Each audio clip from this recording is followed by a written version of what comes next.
All right. Well, hello. We're here again for another live stream. How you all doing? Welcome to the stream. It's another day, like the last. Where y'all tuning in from? We gonna be editing some photos again.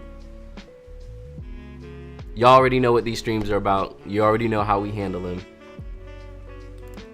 What I will say though, is before we start, we have to talk about the rules again. Hopefully everyone remembers. If you submitted a JPEG, it got deleted. We're only editing RAW files.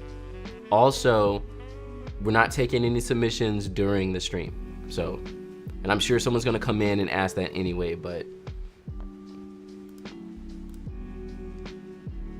Who we got? We got Amsterdam in the house, Paris in the house, Brazil, the UK, 1 a.m. in Australia. Y'all crazy. I appreciate the support and hanging out, because 1 a.m. in the morning, I would be like, just totally destroyed, tired.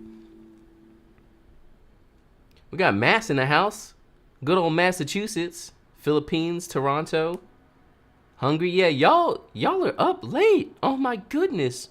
Oh, good old Smoky Mountains.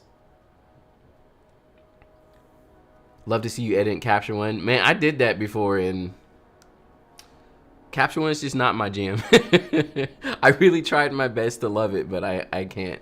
I might do another one and capture one again. NYC in the house. I got Houston in the house. The Bronx. Breaking news, John's not taking any. Oh, Joseph, thank you for that super chat. I think, didn't you submit some? Oh no, y'all in here in the soup. We haven't even started yet. Y'all just super chatting all over the place. Thank you so much. Appreciate you and what you do, John. Thank you for your advice on business. Here's some coffee. Thank you so much. Cheers to that. Cheers. South Africa in the house. Mississippi. Oh no, there goes Jesse. Jesse with the good old coffee and a pastry. Thank you so much. Thank you all. So thank you so much, y'all. Like really, it means so much. I'm sure all of you all are dealing with it right now, but the housing market hurts. And I have 4 kids, and we don't live in a house. So yeah. Yeah, that's a thought and concern on my mind currently. Maryland in the house. So yeah, we got our submission in. It's like just about 100 photos. And for once, I thought we almost did it. I thought we almost had no JPEG images, but there were like 2 that snuck in there. I was like, look at y'all, you actually submitted only RAW files. Got Amanda Ramos in the house. Thank you all so much. Got my regulars. I be seeing y'all. I know y'all. I don't think I'm gonna do it this time. Maybe we'll do it. No, I'm not gonna do it this time. At some point, I want to do a editing your photos live stream using Imagine AI. That's the AI editing, just to show y'all how crazy it is, because it's ridiculous. But I'm not gonna do it this time. First time on the live stream, yeah! We got chill vibes here. Just editing photos and chill vibes. Oh my goodness. Carlo, thank you so much. I'm about to, y'all, give it a month. I'm gonna be more addicted to coffee than I already am. And y'all gonna see me on a live stream just totally amped, like, yeah! Amanda, oh my God, y'all. I don't deserve it, y'all. Thank you so much. I really do appreciate it. I mean that so much. We got India in the house. Purchased natural fields used it on a portrait session, and it was ecstatic. The end results, awesome. Thank you so much. I should be working with this so much better. I'm gonna get y'all fired. Stop watching. Got no gigs, so I'm door dashing in the car watching this. Oh, nice. I know that feel. Gotta pick it up where you can. We got Germany in the house. Can I still upload? It's too late, I'm sorry. Oh no. Y'all. Oh no. Yo. Y'all are great. Thank you all so much. Look, oh my goodness. Let me at least start editing so I'm not blown away by all these super chats. I really appreciate you all so much. On a note of appreciation and stuff too, I am working on my next full wedding day video. I've been kind of slow about it. It's old. The wedding happened like December of last year, but I'm working on it. I'm about 20 minutes into it so far. It's finished. And yeah, it's a good one. It's awesome. So I'm excited about that. You likely responsible for hundreds of people chasing their personal. I mean, and honestly, that's really my main kind of point of everything that I'm doing, is I've seen not even just success, but like I've been able to change my whole family's life with starting my own business and doing photography. And I've gotten to a point where like I'm doing things that I never thought were even possible. You know what I mean? Like, just it's just crazy to me. So I want that for more people. I want people to be able to take a talent that they have, or even a skill, because honestly, let's be real, with most things, especially if you're running a business, you don't have to be talented. Y'all, oh my goodness. Thank you, Joseph, for that super chat. Thank you, who's that, Huff? Thank you for changing my life. Sorry, my English is bad. I started taking photos in December, and tomorrow will be my first engagement. Yes, let's go. But you know, like, you don't really have to be talented to be a photographer. And that's not like a stab at anybody. Honestly, I don't believe I'm that talented of a photographer. But at the end of the day, if you practice at something enough and learn it as a skill and then run it as a business and are able to produce a good product, you can run a business and make money. And that's the main point. You don't have to be the best photographer in the whole world. You don't. You need to make your couples happy and produce a great product. And if you're able to do that, then, you know, that's all that matters. And you can actually, you know, change your life. I mean, you can work for yourself. That alone, for me, has made a huge difference. But enough of that. I am grateful for you all so much. I really am. I didn't see that the name was Pepe. I was looking at the Huff. What is Huff? What is that? Oh, hunger. Okay. I did my first wedding last weekend, and your videos were incredible. Thank you so much. I'll be back. See you later, Carlo. Thank you for hanging out. Oh my goodness, y'all. I haven't even started yet. Sui, thank you so much for that super chat, y'all. Thank you so much. Thank you so much. I really do appreciate it. But yeah, that's what I want for everybody. It has made a difference in my life, and I want that difference in your life. I want you to take something that you never thought you could do and make money from it, and make money from it, and make a decent living. Again, you don't have to be the best photographer. You don't have to make millions of dollars. I did a workshop on that a while ago, and I kind of want to talk about it again. But it was titled Leaps of Faith and Failing Forward. And a big proponent of it was the fact that you define your own success. Because I think that's something that holds back a lot of us, is that we sit around thinking we know what success is or has to be comparative to like someone else. So we look at someone who has like billions of dollars or something, and we're just like, oh, but really at the end of the day, success is what you need it to be. You know, if you want to live in the middle of nowhere and grow your own food and not have to depend on like the process of getting a job, and that's success for you. If you want to have your weekends off and make $50,000 and have no debt and live in an apartment for the rest of your life, that's your success. And there's nothing wrong with that. That's the biggest thing. People will sit there and act like, oh, why don't you do this? Why don't you do that? Why haven't you done that yet? It's my success. I'm happy. Whatever's gonna make you happy. You know what I mean? Okay, to add the link of the slideshow? What slideshow we got? Oh, hold on, I'm missing all kinds of questions. John, would you suggest registering my business even though I don't have much work just yet? Yeah, it probably makes sense to go ahead and register it. May as well. And again, how much work you had doesn't really matter. I didn't register right off the bat, but I did try to get as much of that in like pretty quickly. Will there be a replay? Yes. These are always left up online, so you can always come back. Oh, I forgot. I was supposed to try and set up something so I could do timestamps, so I could show whose photos were where, so y'all could find it easier, but I did not set that up, so. That's a lot of coffee. That is a lot of coffee. I'm gonna be like, coffee! Coffee and GFX 100S money coming in. Man, them things, y'all. There's the more coffee. Thank you so much, Matrix Photos. Matrix Photo Design. I appreciate that, y'all. Thank you so much.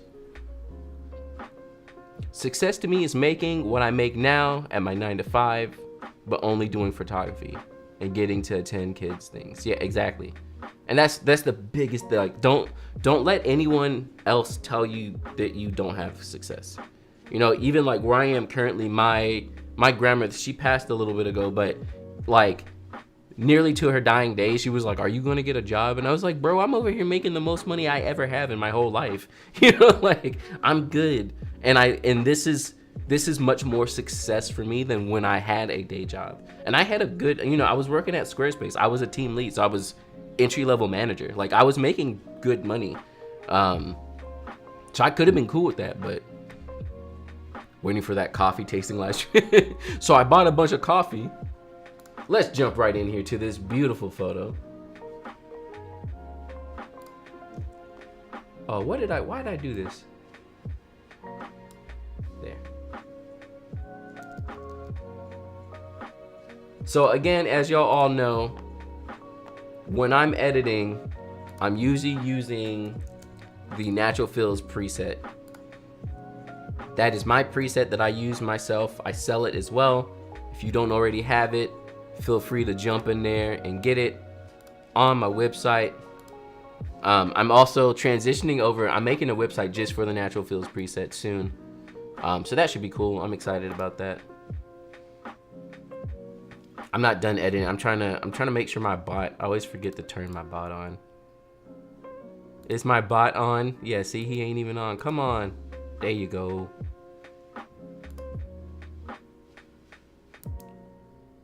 I've been doing photography for over 10 years part-time. I work full-time and am a single mom. I've invested more time on these lives and my site, working on my success. That's awesome. That's so awesome. Keep it up too, because again, before you know it, like, success comes out of nowhere, because that's how it is. You're just like grinding and grinding. You're like, oh my goodness, it's so hard, and the next thing you know, it starts sticking. I have a roadmap to leave my day job March 2023. Oh, that's coming up. Weddings booked for this year, 6 so far next year. Awesome, let's go. And see, that's the thing, like, I don't know, you know, we're over here talking, we're chatting, we're feeling ourselves. So I don't know how much y'all heard of my story. I know I shared it in a video a while ago, but that was like an old video. But I was at Squarespace, working at Squarespace. I moved up to a team lead, but I lived in New Jersey. Squarespace is in New York, so I had to commute to work every day. And we were living in a 2-family home, so we were on the top floor. It was me, my wife, and my oldest child. And I wouldn't see her sometimes because I would leave so early in the morning to commute into work, and I would come back so late, you know, they'd be asleep. And we really wanted to get out of that. So I was grinding photography while at Squarespace for 4 years. 4 years. I had started before that, but I was really grinding hard, like, for 4 years. Oh my goodness, Karen, thank you so much. We got Nicaragua. My pronunciation of everything is bad. I'm sorry. I really appreciate everything I learned from you. You're like a huge reference for us. Awesome. That's so awesome. Thank you so much. But yeah, so when I started grinding my business, I was full-time at Squarespace and part-time wedding photography. I was taking probably like 10 weddings a year if I was able to get it. I did that for 4 years before I quit. Now, when I quit my day job, it wasn't even like, it wasn't a planned thing. So a lot of you all who are already thinking about your day job and stuff, you're probably in a better place than I was. Because when I quit, we just were like, bye. and we moved to North Carolina. And because of that, I had to quit, because I tried not to. I asked them like, hey, would you be down for a remote position? But they weren't at the time. 2020 changed that, but but you know, so it's possible. That's the biggest thing I hope that people get whenever I share my stories. Not that I'm trying to be like, haha, I'm the best thing since sliced bread, and more so, it's possible.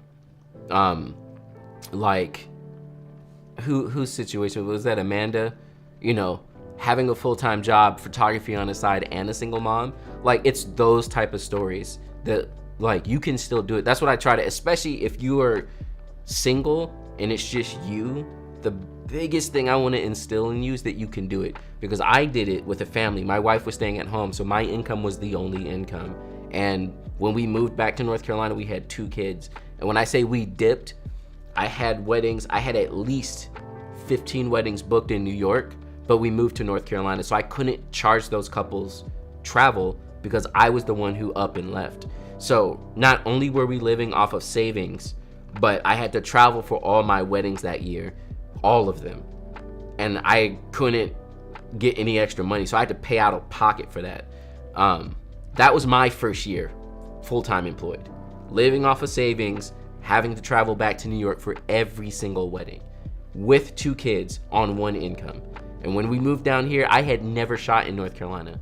I'm from here, but I started wedding photography in New York. So I was basically new to the market.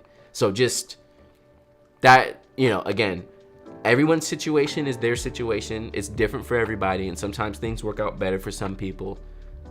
But I had a lot of responsibility riding on me. So again, if you're single by yourself and your only responsibilities are yourself, I'm not saying it would be easier. I'm just saying it's possible. I hope that makes sense. I want so much to make sure that I can pass on confidence, because if I can do it under those situations of literally having no money, like literally we moved down here and we were like, okay, if photography doesn't work out, at least my resume looks good. That's how we moved down here. Like, we pretty much were betting on it not working. Do you have any tips for building a good portfolio as a beginner? So what I ended up doing to build my portfolio was I used the like cheap services. So like Thumbtack is how I got my start. The reason I used something like Thumbtack is I was still getting paid, but it was minimal, but I was still getting paid and I was at least building my portfolio. Second, shooting is not the way to build a portfolio. It can help and it can get you a couple of photos, but it's not the way.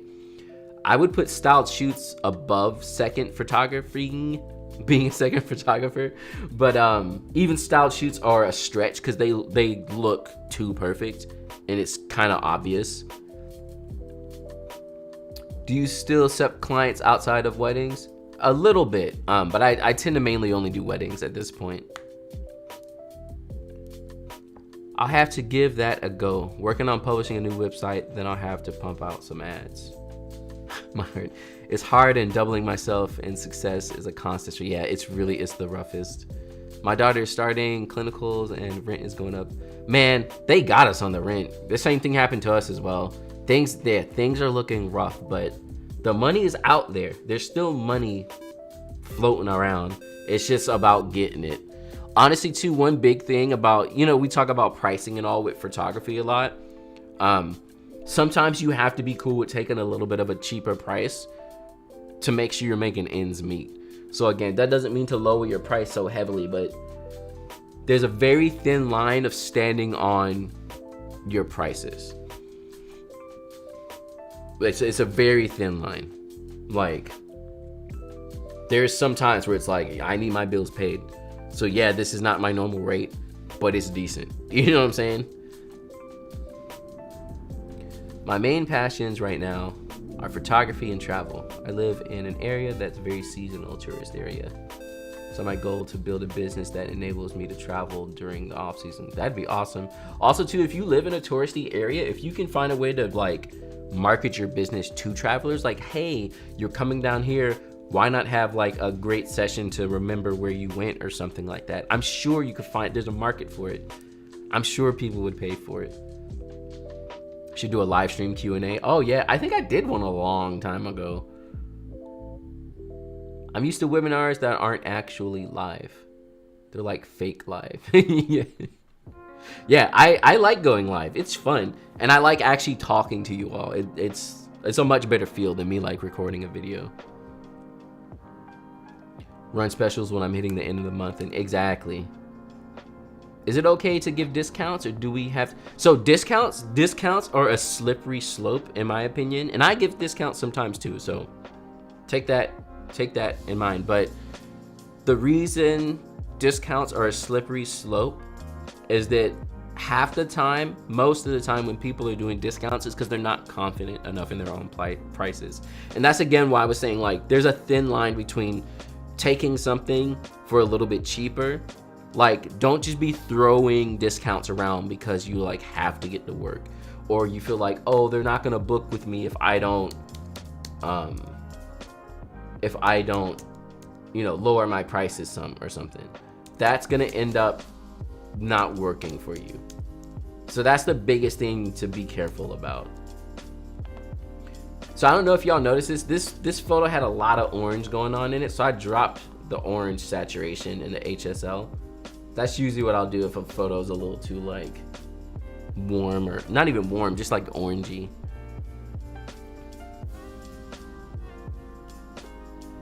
John, have you done club, concert, event? I've done it like once or twice.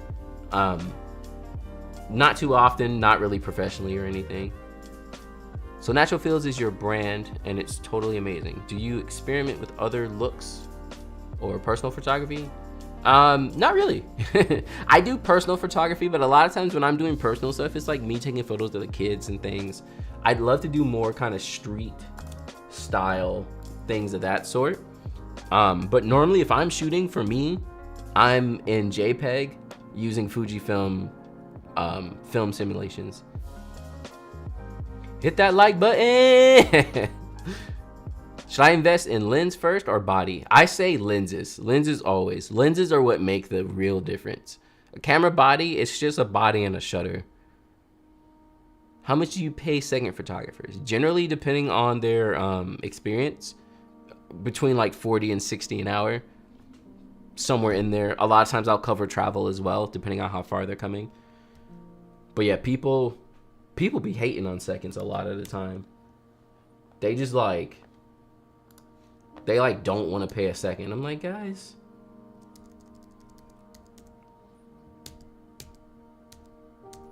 it's too green. Y'all already know.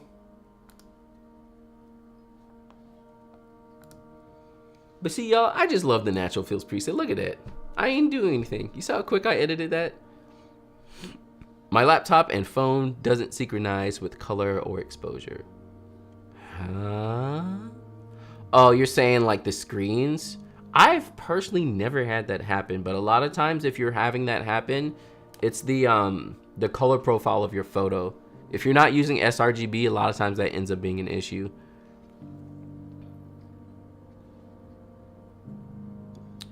I have some wedding photos in tungsten lit room. The colors are all wonky.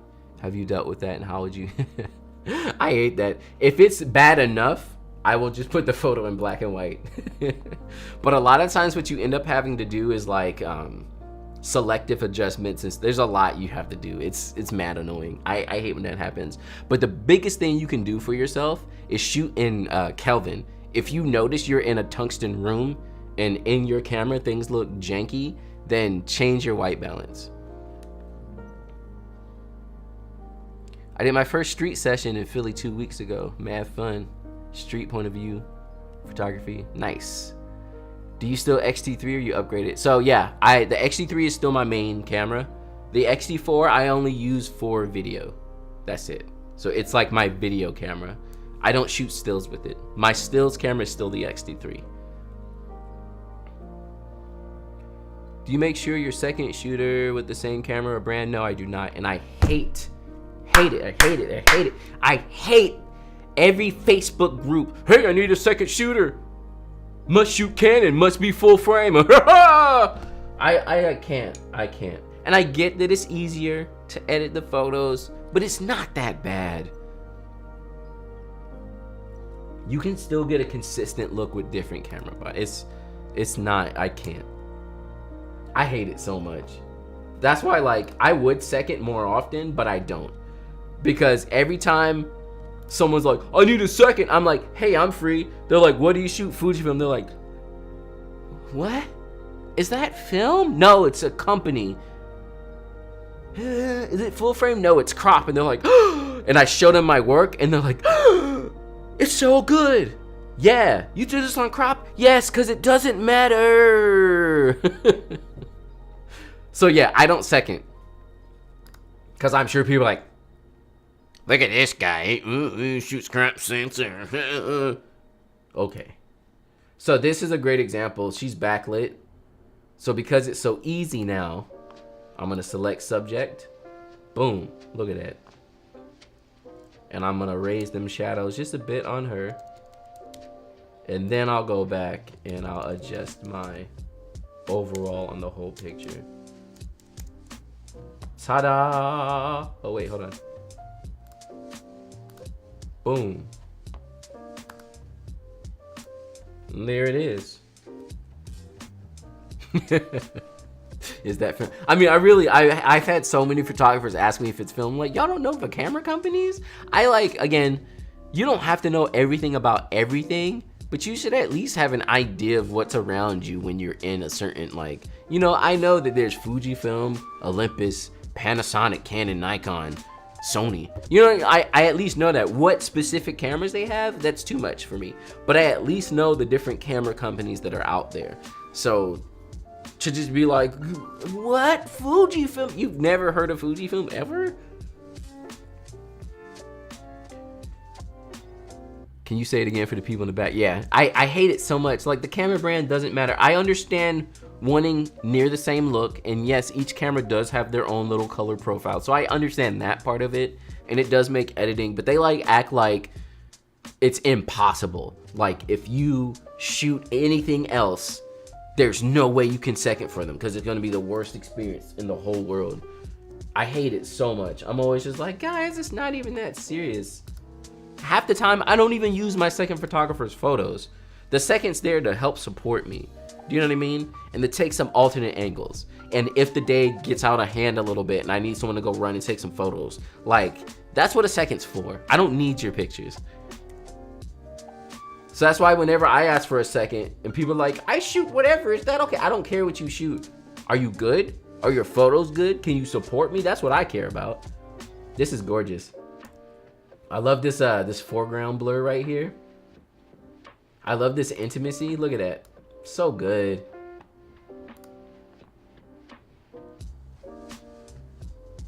This is one of those, like, I normally don't try to get rid of stuff, but this is kind of an eyesore. This looks like someone's shoulder or something. We got Olympus shooter in the house. Had a couple ask me if I still needed to go develop the photos because the camera looked old and vintage. Camera bodies really don't matter if you know what you're doing. Exactly. It's impossible for them because they're not as great. I mean, yeah, that's probably it. They start editing and are like, what is this? It's like, it's okay. It's a camera. The files are a little different. It's okay. It's fine. Look at, I love when a good photo, well, it's Fujifilm, that's why. All the Fuji stuff leans towards magenta already, and you know I love my magenta, so that's why I put the preset on this. What is this, an XC3? What is this? What camera is this? Oh, X Pro 2.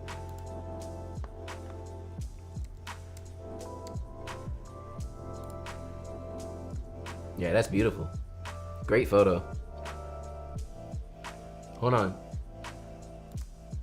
Okay, no, she has a ring on her finger.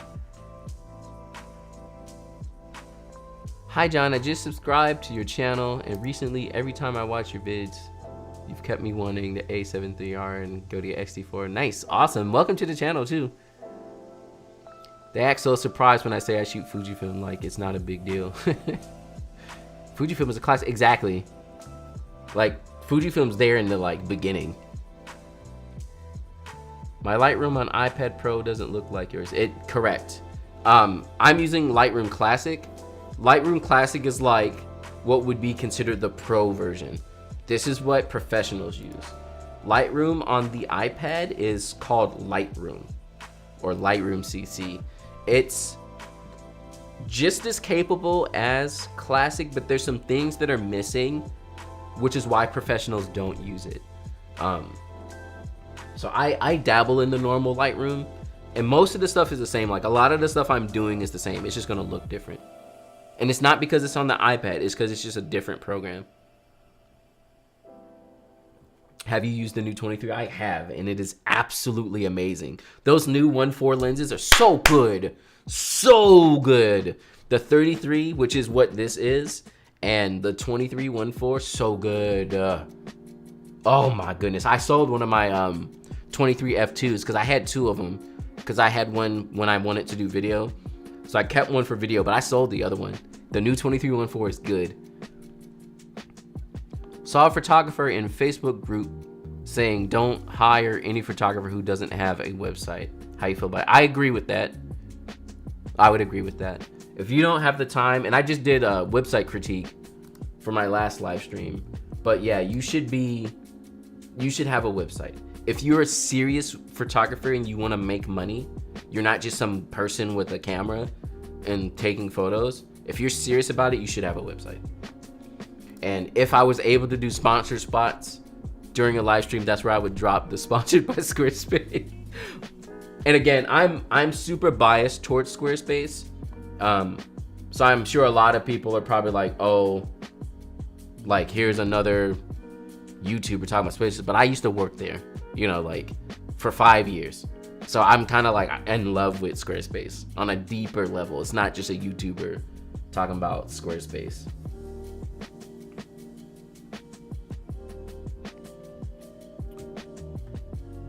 You should start letting photographers submit their edits with the raw and compare. That would be cool. This is giving me a black and white vibe. Yeah, but yeah, let's compare. So let's make a virtual copy. So the first one, I'm gonna give it a black and white.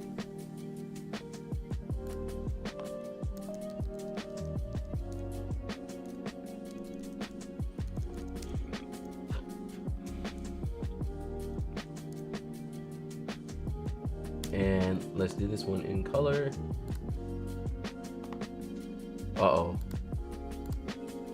That green overcast. Gotta put that magenta in there.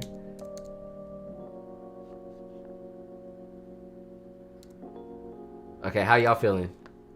Black and white or color? The color ended up being weird too. I think the white balance is off. Thank you for inspiring, John. Learning a lot from you. Awesome. Thank you so much. I use Lightroom Classic and John's presets are amazing for it. I just adjusted them and awesome. Just had a couple of sessions with the 33 and oh my, yeah. The new 33 and the new 23 life check. Yeah, this is I can't even look at it. Hold on. I think I put too much magenta. It happens sometimes, y'all. I get a little bit magenta happy. That's a little bit better. Yeah, definitely black and white. The black and white goes hard. Just wondering, is there any... Oh, the question escaped me. Is there any chance you'd share some of your X-T4 RAW files that you took for public? I don't really shoot with the X-T4. I barely have X-T4 RAWs. I haven't really shared any photos, but I might start getting into that at some point. People just be like out here not giving people credit, and they'll take your photos and be like, look at this beautiful shot I took.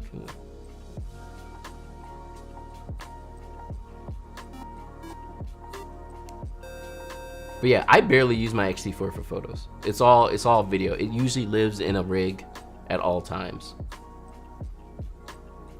I'm having my first wedding next week.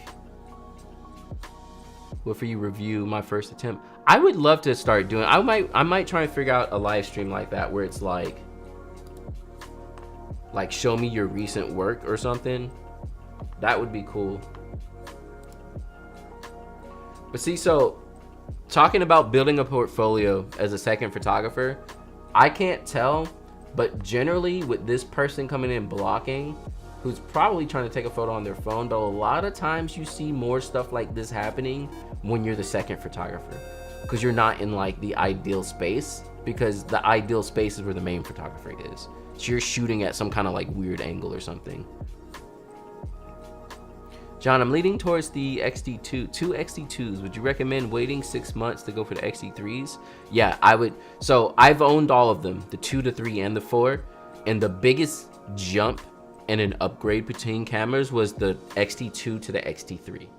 The XT3 to 4 was barely a change. There are changes in them, and they're good changes. But the 2 to the 3 made a huge difference. So yeah, I would say wait for the 3s if possible.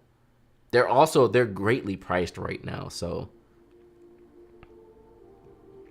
I've only been using the 1814 and the 51 for all my work lately, and yeah, that's a great combination. I've heard good things, but again, that 1814 is in that same range of the new 33 and 23. Has anyone used GoDaddy website builder? Worked with Squarespace before, but curious. I know, have y'all heard of Show It? So it's another one that looks really good. If I wasn't married to Squarespace as much as I am, I would probably check out Show It.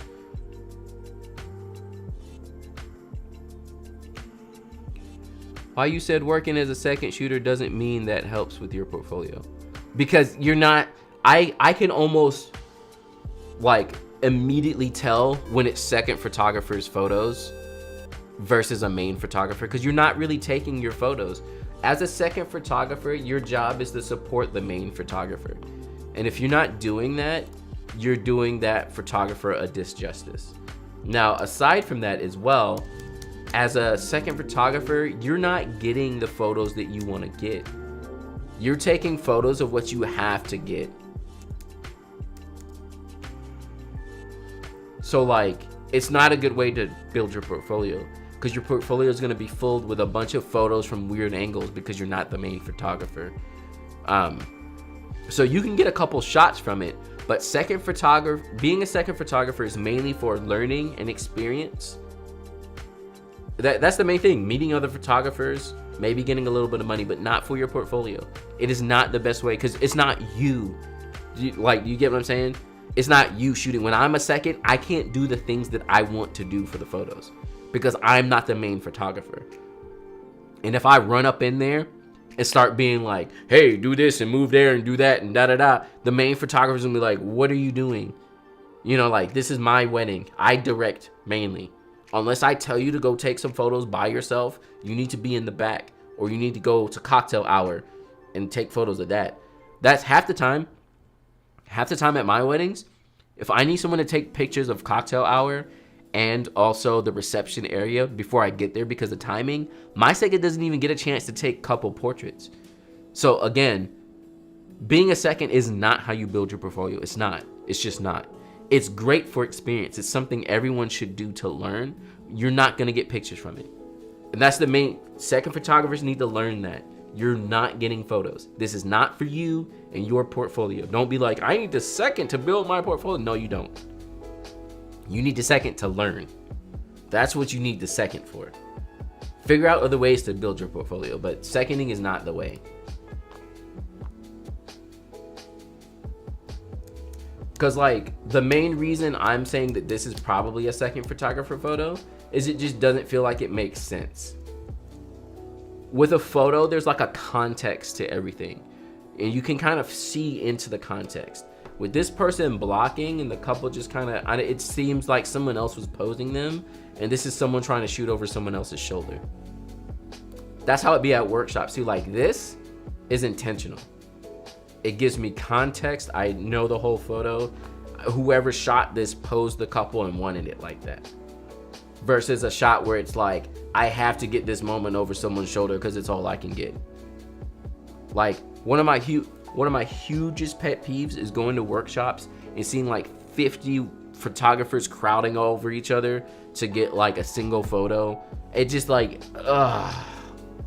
it makes me so mad. So mad. We need a portfolio critique where John critiques us in a Gordon Ramsay-esque manner.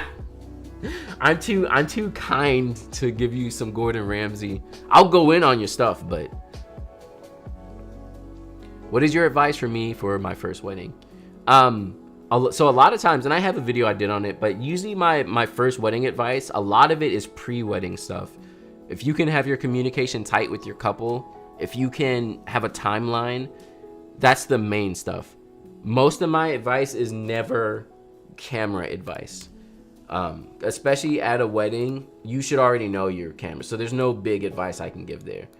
Because half the advice I would give for camera stuff is all things you should know already. Like, don't shoot too low of a shutter and all, like, you should know that. So it's mainly just, stay calm. If hiccups happen, don't let them ruin your mood, because if your mood goes, your couple can feel it, and then their mood might go, and that's the last thing you want. Yeah, just stay cool, calm, and collected at all times, even when it doesn't go the way you want it to. How do you decide how bright to make your edits? Sometimes mine look good on my desktop, but overexposed. So I don't really have a dedicated way to decide how bright. I do usually do it by my eye. One thing is I don't turn the brightness all the way up on my screen. But the biggest thing too is to pay attention to skin tones and shadows. Like, if you were taking a photo, right? Let's go back to this photo. So if you were taking a photo, and you want it to bump up the expose, like, you see how the colors start changing? Like, the moment stuff starts feeling overexposed, you've gone too far. So the histogram does help with that, but for me, I can see, like, when the shadows just feel too sucked out, I know that I'm going too far. And that's kind of the main way I decide how bright my photos should be.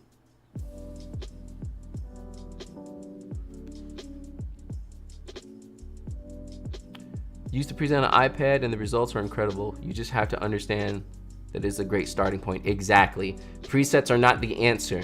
They're a great starting point.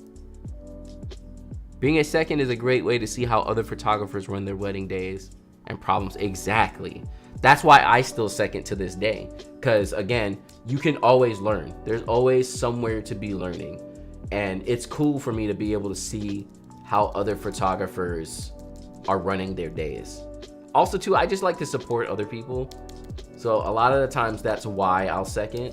It's just to be another photographer in the, like, another experienced photographer in the room for them. When are you going to do mentorships? I do a little bit, but I probably should get into it a little bit more. This is too cool. I'm trying to warm it up.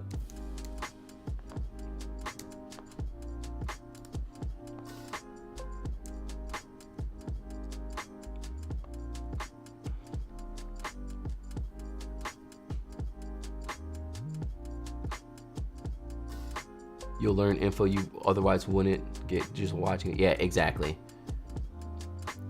Is it good to shoot in fine RAW on the X-T3? That's fine. I shoot compressed RAW. All my photos are compressed RAW and they're fine.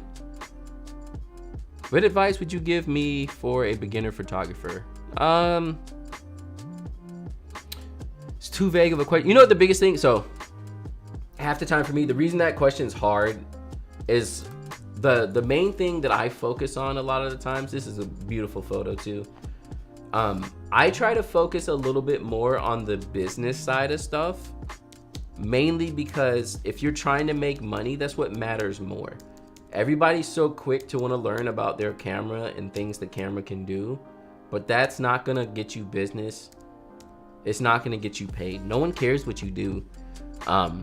That's the biggest thing to keep in mind. No one cares. No one cares what camera body you have.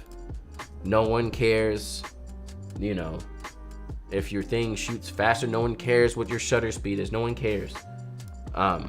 So the business side of it is the place I think is better for advice, because all the advice for photos, and this is why, again, I'm just like, maybe I'm just the old angry man, but any advice you can give for photos is mainly just gonna be like, it's not even advice. It's just stuff you can write down. You know, it's like rules and regulation type stuff. There's really no advice. Photography is a creative aspect. So because it's like a creative art, I can't really tell you what to do. So the most solid advice I can give anyone who wants to be a photographer who makes money is gonna be the business side of stuff. Because using your camera is the easy part, honestly. And I know that sounds crazy, but it is. The hard part is dealing with people and getting paid and running a business. XT30 good for a second camera? It is. I own an XT30, I love it. I don't use it all the time, just because in a wedding sense, there's a couple of little things about it that just don't work out for me. But other than that, the quality of the photo is great. So like the XT30 is a great camera. So this is that horizon always. I hate Dutch tilt with a passion. Give me straight horizon lines. Man, this white man. Oh no, that works. Look at that, y'all. Bringing the shadows back down on the whole photo. We'll select our subject and we'll bring the shadows up on them a bit. I've also, just because the clouds are so dramatic, we're going to select the sky and just drop the exposure on the sky some. Not too much though.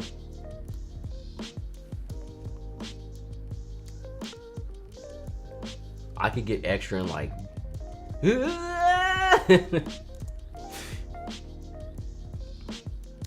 bump that clarity up, make those clouds pop out a little bit.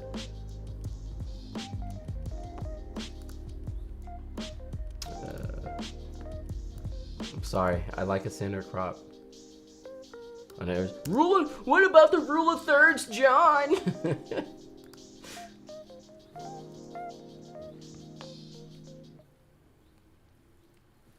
Wow, so many questions. Y'all are awesome.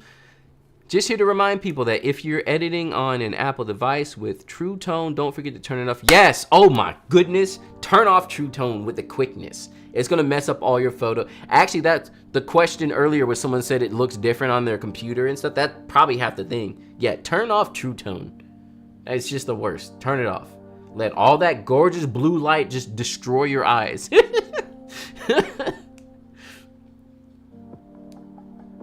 Have you ever tried Kevin Mullen's technique of shooting the day exclusively in black and white to get lighting? I have not. That sounds pretty cool though. John, I had a client whose mother hired me for their daughter's wedding. We both signed contracts. My time frame is from 10 a.m. to 4. Ceremony starts at 11. Now the groom would like me to get prep shots. Any advice? So, no advice, but usually that situation I would not let happen. Because if they're getting ready at the same time, you need a second photographer. Because there's no way you can shoot photos at the same time. Generally, what I do is I have my couple get ready at different times. So I'll have the groom get ready first because it usually takes him 5 seconds. And then I'll go to the bride afterward. So if you can, if you're able to, maybe tell them you're gonna come early and see if you can have the groom get ready at like 9 or 9:30. Take his photos at 9:30. It should take you 15-20 minutes at max. Then get to the bride around 10 or 9:45. What courses do you recommend to help with the business side? I don't know any personally. I am working on some courses myself. So I hope to start getting that stuff out by the end of this year and on to next year. Because yeah, the business side is what matters most. And I'm not trying to negate how important it is to know your camera. But again, if you're already shooting weddings, camera questions and camera advice should not be on the table anymore. Unless it's like a very specific best practice type of question. But just like, hey, do you have advice for me with my camera? No. Because if you're booked for a wedding, you should know that already. Yeah, it should be stuff like little things, like somebody does something. You're like, wow, I never thought to do it like that. It should be that kind of stuff. That should be camera stuff if you already have weddings. Hi, John. How can I send you one of my photos? Right now, I'm not taking any more submissions. I generally do the submissions before the fact. Too many people focus on camera bodies. No client will turn down a photographer because they shoot Fuji instead of Canon. Most clients don't even know anything about Canon. Exactly. And that's, I try to tell people, I've seen photographers say things like, you have to have the best camera if you're gonna be a wedding photographer. And that's like the furthest thing from the truth. Your clients don't know. They don't care. So you can go waste, like I can go waste my money on a GFX 100S and none of my clients will care or know the difference. Now, if I held two photos up in front of them with clear differences in them, they probably would be like, oh yeah, I can see the difference. But other than that, no. No one knows, no one cares. Everyone, what camera's better quality, none of that stuff matters. It really doesn't. I mean, I know wedding photographers using like old hoopty cameras that they've been using for years and years. You know, making bank money. Why? Because their bottom end on the business is low because they're not wasting their money upgrading their cameras every 5 seconds. Find a thing that works for you, tried and true, and make your money. Because the more you spend your money getting stuff, you're just wasting your money, you're not making anything. Do your presets work for Canon R6? They do. My presets basically work for every type of camera. And that's kind of the point of this live stream, is for anyone who's curious, you can see it in action. These are not my photos. The viewers are the ones who submitted these, and so far, like, that was a Nikon. What was that? That was a Nikon D500. I think there was a Canon something up here. This Nikon D2X, Nikon D3S. We got a lot of Nikon this time around. These were Fuji. What was this? Nikon D800. This is a Canon Mark IV. This was, oh, that was Fuji. Oh, that was the new 23. That's why it looks so good. Y'all, the new 23 is life-changing. I knew there was, I was looking at these photos like, bruh, this thing is sharp. This thing looks good because it's the new 23-1.4. It is so good. Yeah, it's so good. I didn't look at it. The new 23-1.4 is so good. Is it the new one? Maybe it's the old one. I'm over here getting hyped for no reason. It's probably the old one.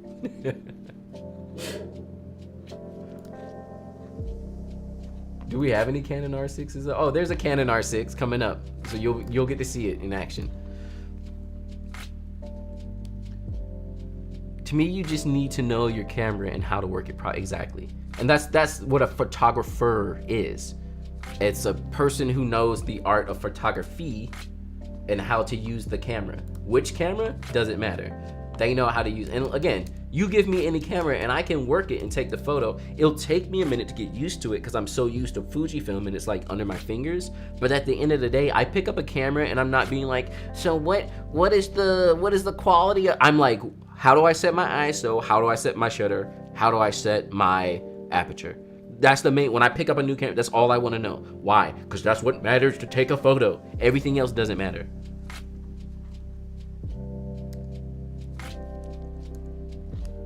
Cute photo. I've always been half and half about the over the head veil. Like the over the head veil, it like looks like the wind blew too much and now they're like trapped, versus the veil coming in the front. I think that's more of a cool kind of effect with the veil, but over the head, I'm always like,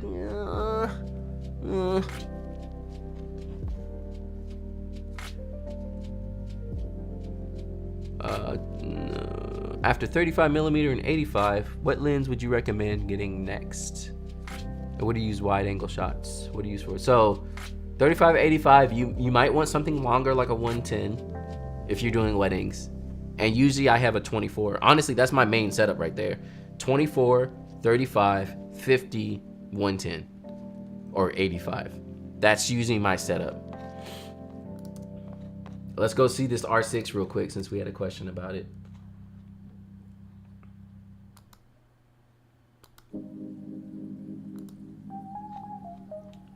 Let's center this up. This lighting's a little rough.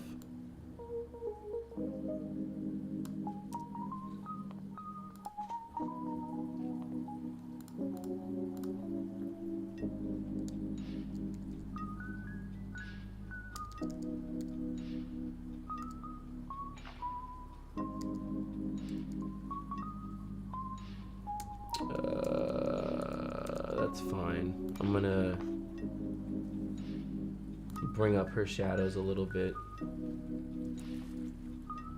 because I don't want to bring it up on the whole photo too much.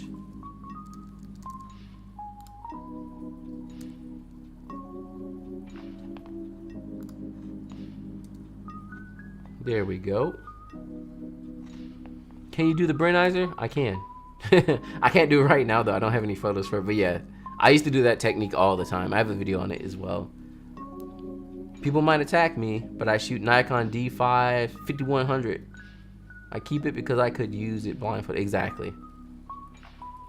And like, yeah, okay, the newer versions might have better image quality, but how much is that actually translating to the work you do? Because that's the biggest thing. People will say, whoa, the image quality is better, but can you even really see it? Can your clients see it? Does it make them pay you more? Because no, it usually doesn't. Can you use the Brenizer technique on manual focus? Yeah, that's actually the best way to do it probably. I'm sitting here trying to splurge on a new 1.4 and you're hyping it up, trying not to splurge on it. I'm sorry. It's so good. Because that's the thing, like your camera body's fine. The lenses, that's where the real upgrades are. But you still have to be like reasonable. Like I went to the new 23-1.4 because the f2 was good, but I really would have, I shoot weddings. So being able to get more light in is actually helpful. So yeah. For me, switching over to that made sense for what I shoot. But the f2 is a great lens. I could have just kept it and it would have been fine. Any box on Torbox Neo for editing? I have one. Where's it at? It's back here somewhere. Where's it at? I think it's this one. I like it. I have a hard time getting it under my fingers. That's the biggest thing is like you have to practice. It takes a minute. Is this the new one?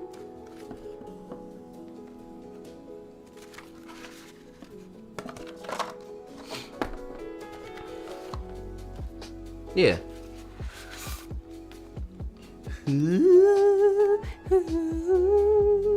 Look at it in its overexposed glory because it's white. It's Bluetooth this time around too, which is cool. I need to do a video on it. I've been pretty bad about my product videos this year. We got Taiwan in the house. Hey John, I'm getting back into photography after taking a 5-year break. I know just getting out and shooting will help me get better, but what are your tips for better compositions? Honestly, I just like to look at other people's photos and just get an idea of what people are doing. That's the main thing I do for composition. Also just trying new things. Not being afraid to do something that's a little different. Trying to think outside the box. It's the hardest part, honestly. I love these live streams as they push back the gear acquisition syndrome. Yeah, because that's the thing. Like every live stream, I always rant because someone always comes in and they're like, "What's the best camera?" And then I have to go off. I'm like an old man, just going off about like how, you know, the camera doesn't matter and all that kind of stuff. Oh, Lightroom, what are you doing? Let's, No Dutch tilt around these parts. Get it away from me. Don't like it. Yo, we got a lot of Nikon this time. This is probably the most Nikon I've seen. I'm gonna subject select. They're a little backlit.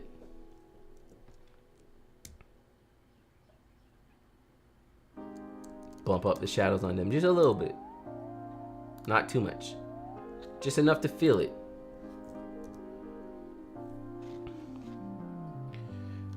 So what's up with the 24-70? Is that out of the picture? 24-70? I mean, yeah, you can get one. I tend to just shoot primes. I don't really like zooms. So yeah, if you want to get a 24-70 is a great lens. It's very versatile. I just shoot primes. Would you recommend trading in the 50 f2 for the f1 or for a longer lens? I have 18, 33, and 50 f2 in my kit. The f1 is crazy. It is awesome, but the price difference is pretty big. If that makes sense for you financially, yeah, go ahead and get the f1. But you're gonna be so used to the f2 that like the size is drastic, especially comparative to the f2. It's too green, y'all. We need more magenta.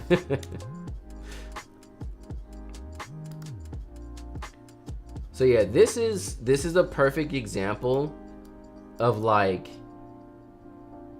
natural light in a way that doesn't make sense to me. I know a lot of photographers run around talking about backlighting, but you have to remember as a natural light photographer, backlighting is technically not your friend. Oh yeah, see, here's the question. The best wedding lens. There is none. There's no best anything. And again, I don't mean to sound some kind of way, but at the end of the day, the gear is the gear and how you use it is what matters. The only thing about a lens, also too, I hate how everyone, all these people who teach on photography and stuff always likes to compartmentalize stuff as like it's for whatever. And I guess that's just humans like to think in that way. But to be like the best wedding lens, there's no lens for wedding photography. Lenses are lenses. They go on cameras. They help you bring in the light to take the photo. So there's, in my opinion, there's no wedding lens. Now, there are attributes that you need in a lens that help you with wedding photography. So for instance, like with a prime, you have lower f-stop, which means you bring in more light, which is usually helpful because on a wedding day, at some point it's gonna get dark. But that's not a wedding lens. So again, I don't think there is a best. I don't think there's a best anything. I am the worst person to ask what is the best X, because I'm never gonna give you an answer for that. I'm sorry. I'm sorry, friends. I think what's best is you understanding the gear that you're using and you knowing its pros and cons. And if it works for you and you know how to get the photos you want, that's the best one. I used to, oh yeah, I've always hated those questions. So when I worked at Apple, people would come in and be like, give me the best iPad. What is the best iPad? Technically, there is no best iPad. It's all based off of you and your use case. So I tried to explain that to them. No, like, no, just give me the one with, you know, like 1 billion terabytes. But do you need 1 billion terabytes? I just want the best one. But that's not the best. If you are someone who uses an iPad and downloads 1 gigabyte of data on it, you don't need 50 billion terabytes. You'll never even use it. I want the best. Okay, whatever. And then I would just sell them that $1,200 iPad that they're just gonna sit down at the toilet and read a book with. You know what I'm saying? And they're not even gonna use it. Meanwhile, if you're like using the iPad as your main laptop and you're editing videos on it, well, yeah, you need the one with 1 billion terabytes on it. That is the best for you. So as someone just said in the chat, best is subjective. There is no singular thing, and I absolutely hate that. And I hate when I watch videos on YouTube and people are like, let me tell you the gear that you need for wedding photography. So the best lens, no, there is no best. Even when people say I could go on forever. It's like this with any type of art too. It's the same difference. So I've used this example before. If any of y'all have ever watched Dragon Ball or Dragon Ball Z or anything, you know when like the beginning of Dragon Ball Z, right? Where like Gohan is tiny and stuff, and they start fighting, and Goku and Vegeta, they're moving so fast, and like half of all the human crew of the Dragon Ball team, they're like, I can't even see them. Like they're fighting at such a high level that I can't see it. I literally cannot. And gear is the same way. So if you have like a photographer or an artist or someone who has literally 50 years of experience, or a cook like Gordon Ramsay or something, like, this is my favorite pan, and they have 30, 40, 50 years of experience, what they see in this thing that they say is the best or my favorite is so far beyond you that you getting that thing doesn't matter. It makes no difference, because what they're getting out of it is beyond you. You're like little Gohan watching them fight, being like, I can't even see them fighting. I can't see it. And they're struggling just to see it. They're like, it's the same difference. So if I'm like, hey, the 50 f1 hands down is one of my favorite lenses, that doesn't mean that you need it. It's just right now where I'm at with my skill level, I really like that lens for certain things. That doesn't make it the best. You could get one and get crap photos still and be like, John said it was the best and the photos are still crap because you are crap. But you know, we all are crap at some point. So yeah, it's like, I hate when I see people teaching and that's how they teach it. I hate definitive statements. I'm a big, like, I'm so against like my wife hates me, but like that's one of my buttons. Like, definitive statements make me angry, because it's like, are you sure you know that? 1,000% all the way. I'm a very much the man who knows something knows he knows nothing at all type of person. So I'm not going to make a definitive statement to you. I'll make a very strong 80% this is what I believe, but definitive this is the only way? No. Because there's many ways. There's not one single way. Anyways, aside from the rant though, as a natural light photographer, you don't want to do this. Backlight is not your friend. So many people, I love backlight. No. Side light, yes. Front light, yes. Soft light, yes. Backlight is a natural light photographer, is not, because look, she's in like total shadow. The background is totally blown out. If you wanted to shoot this, you should have probably done flash. Like, this is a flash photo. And flash people who use flash all the time, they're the ones talking about backlight, because they're able to front light. But natural light, you just have to know that there's a different approach to it. Because like, yeah, okay, I could come in here and I can, select the subject and it'll select her, and we'll come in and we'll raise the shadow some, and we'll do what we can, bump up the exposure a tiny bit. It's too blue, white balance, and it works, but it's just not good lighting. So yeah, don't backlight if you're a natural light photographer. Side light, good, like a little bit from the back.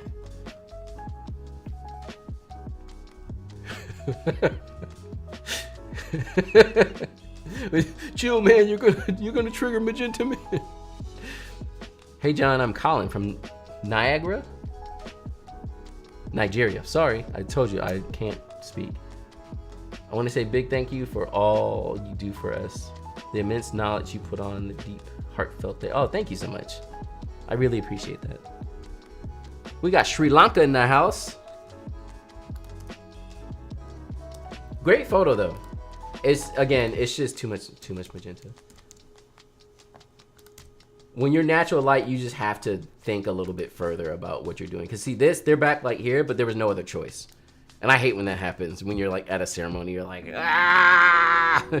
the lighting. This is again, select subject. Oh, it got some of them. See, I don't want that. So we gotta paint out. We gotta paint that out.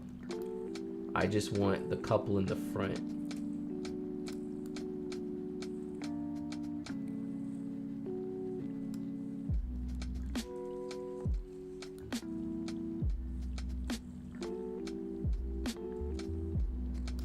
Okay, that's better. So we're gonna raise these shadows on them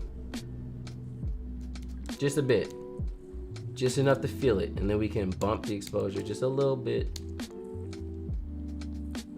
It's too much. It's too cool.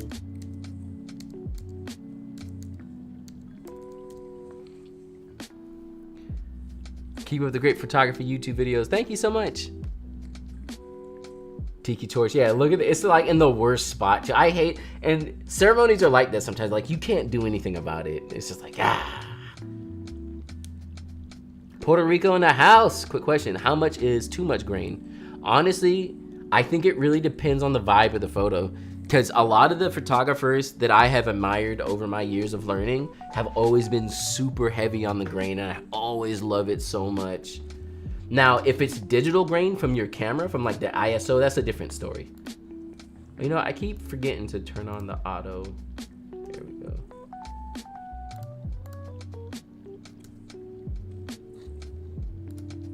This was that before and after.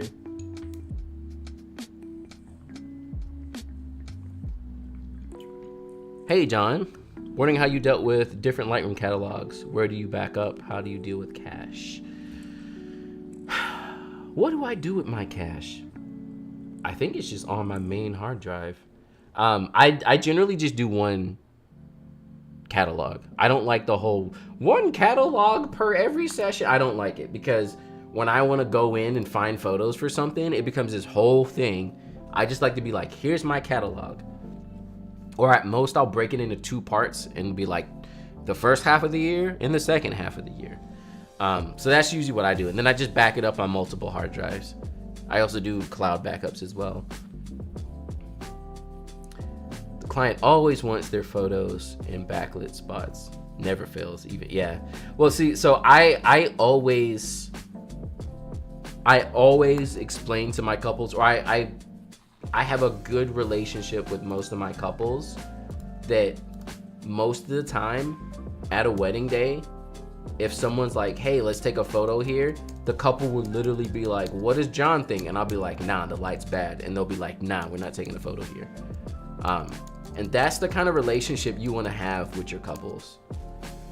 The kind where they'll literally vouch for you and be like, hey, John said this is not good, so we're not going to do it. Rather than like the wedding couple, or not even the couple, but the guests. Like, don't let your guests run the day, because they will. They'll come in and make all kinds of suggestions, and then the couple will feel like they need to do it. Get the couple on your team immediately. That way, when someone's like, oh, you should take a picture here, it'll be great. And you're like, nah. The couple's like, John said it's not good. We want John's photos, not your stupid ideas, because you're not a photographer. Like, that's, my couples literally are like that. John, are you still using the Hackintosh? I am not. I have retired the Hackintosh. So right now I'm on the M1 Max, or yeah, a decked out M1 Max MacBook Pro laptop. So that's what y'all are seeing right now. It's running my stream at 1440p and handling Lightroom, no problem at all. This computer is beastie. The Hackintosh I turned back into a normal PC, and I used it for gaming, and that's it. Hi, John. Thank you for all the knowledge you share. Next time you photograph a wedding in Florida, can I be your second? Oh, yeah. I haven't been back in Florida in a hot minute. This lighting, I cannot stand it. And then I'm going to adjust, and it's going to, like, get dark. That's what always happens. How do you expose your shot? Underexposed or how? So it depends on the situation of the photo. Generally, I like to expose pretty much like a normal exposure. But if it's too bright and I'll underexpose just a little bit. Also, if you're working with clients with darker skin, don't underexpose.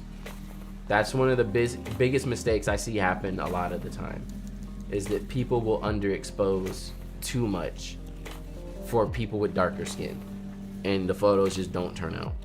Especially if you have like a mixed race couple, or someone light skin and someone with dark skin, don't underexpose that. Try to expose it like a normal exposure.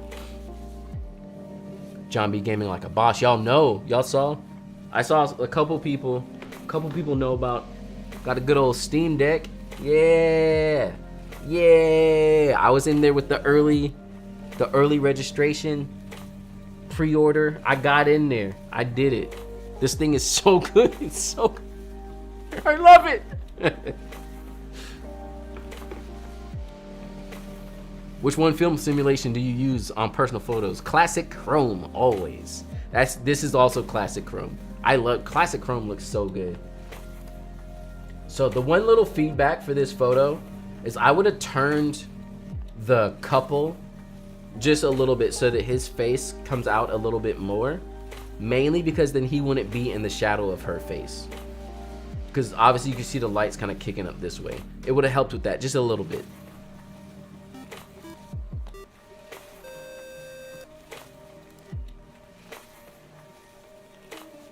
Hi John, just want to say thank you for all the knowledge on Fujifilm cameras and editing as well. I recently worked with the Fujifilm company on the Students of Storytelling. Oh yeah, that's awesome. Wait, did I see that? I don't know if I saw it on their Instagram. That's awesome. So happy I made it. Yeah, Sassy back in the house. Welcome to the stream again. Always someone coming in with those great photo pose ideas. I hate it so much. Y'all, that's one of the biggest things that you'll have to deal with at weddings is family, friends, and the bridal party telling you what the photos are. So if you don't have your couple on your team, it will make your day extremely stressful. This is awesome. I did a shot like this before too. These shots are by far the most stressful photos I've ever taken in my life. Because especially when I did it, I was hanging the dress. We were like 6 stories up, so if I would have dropped the dress, it would have like fell all the way, and so I was up there like don't drop the dress.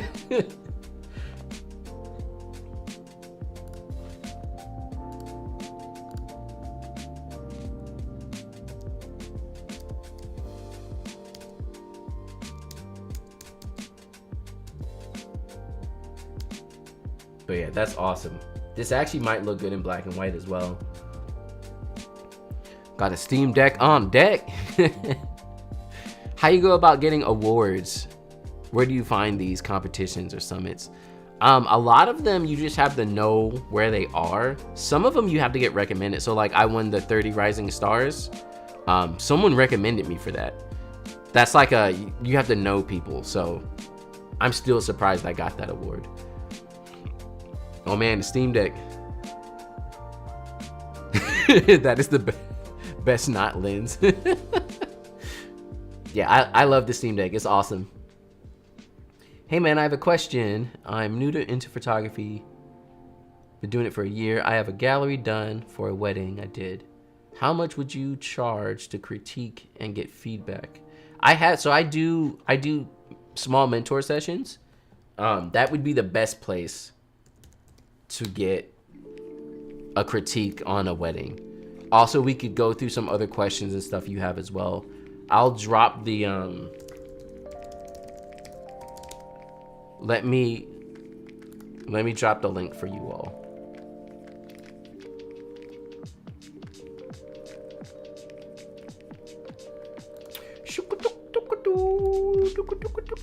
Here it goes. So here are my mentor sessions here. They're like an hour and a half or something if I remember correctly. And yeah, that'd be the best way. I've done it before with a couple of people. It's been really awesome actually. It's fun too. It's basically like this live stream but directed towards you and your photos in your life.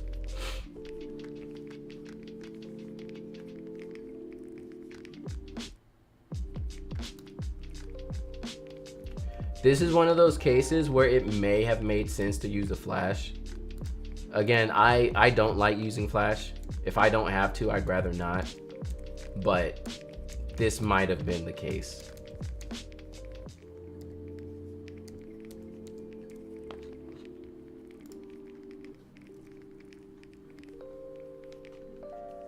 My bot still ain't working. I don't know why this dude ain't. What? Turn it on.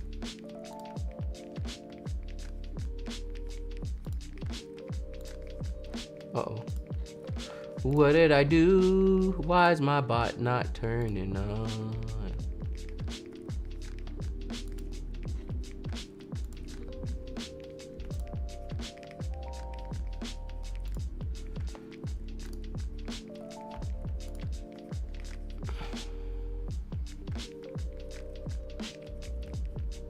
In short, expensive gear equals some added fun and reward, and it can also speed up your workflow, but it's not necessary. Exactly.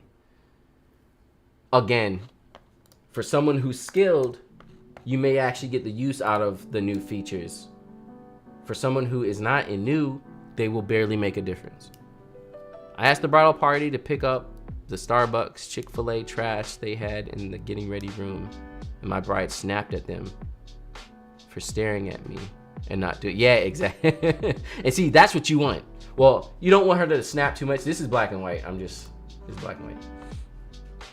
You know, you don't want the bride freaking out, but definitely, like, if your couple's not on that same page where you're like, hey, can y'all clean up the room? And they're just like, what do you mean? Yeah, your couple should be like, bro, I'm trying to get these good photos. And the photographer said, this is what you need to do for me to get these good photos. That's what I don't understand. So many people go to weddings and they be acting like, you know, like, people jump in front of me trying to get photos, and it's like, you realize the wedding couple paid me.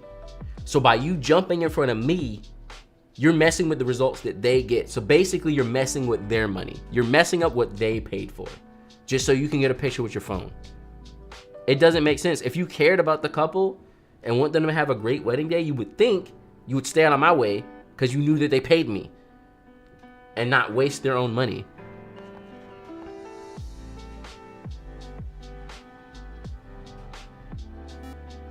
Yes, the best tip, don't shoot too much underexposed with skin tone is darker. Exactly. Because you'll lose their skin tones really quick and you can't recover it. Yes, you did like it on their IG. Learned so much. That's awesome. That's so cool. Thanks for joining in on the stream. Your videos are great. I want to know more about your lead generation. I honestly, at this point, my lead generation is all just organic. I actually haven't really been focusing on that for a while. Yeah, I have put no love into my lead generation recently.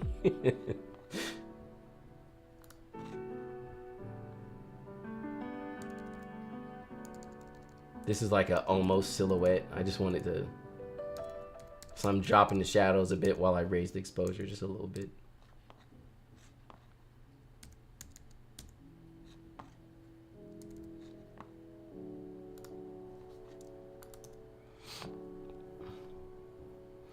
You're Miami in the house. Welcome to the stream. That black and white. Yeah, I'm actually, you know what? That black and white was so good. Let's go export it because I need to see it with that grain on it.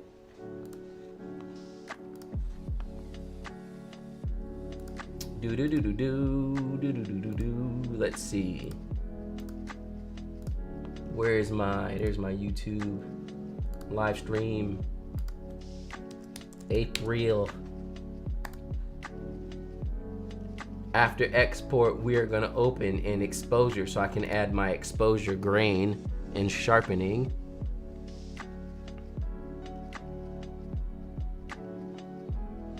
I would advocate for not underexposing always. I'm the same way. A lot of people say to underexpose, I don't.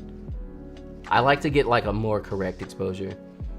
Came back at the right time. John's throwing shade at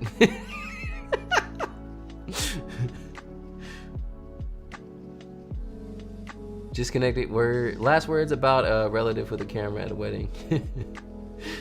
Do you ever use autocorrect feature for exposure in Lightroom? I don't often. I've used it before. Boom, give me that grain. Y'all see that beautiful? I don't know if y'all can see it. Here's the before. Uh-oh, oh yeah. Oh no, exposure's freaking out again. It does this sometimes.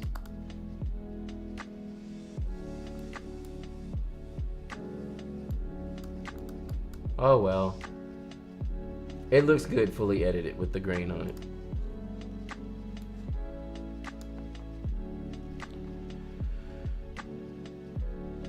You think Thumbtack is a good idea for finding more couples? I used it. That's how I got my start. That's how I built my portfolio. Recently, I haven't used it in a long time, so I don't know what the service is like anymore. But that is how I started. Naturalfield's preset XT3. What is the difference?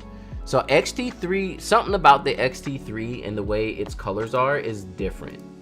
Because of that, I have a specific XT3 color, but it's literally only for the XT3.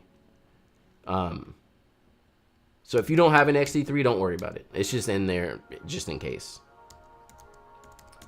This I would normally put in black and white. Also, this is, look at Olympus in the house. I don't think I've ever edited any Olympus photos.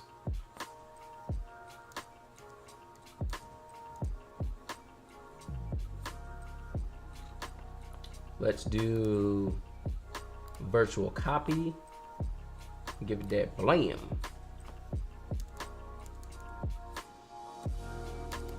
Ta-da! What do y'all think? Black and white or color?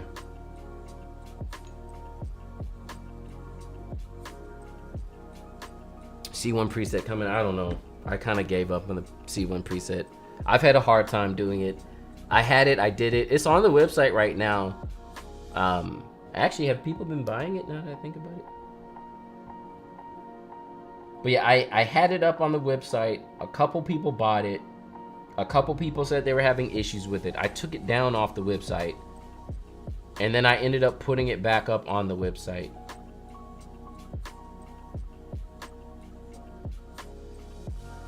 I don't even know if people are buying it now that I think about it.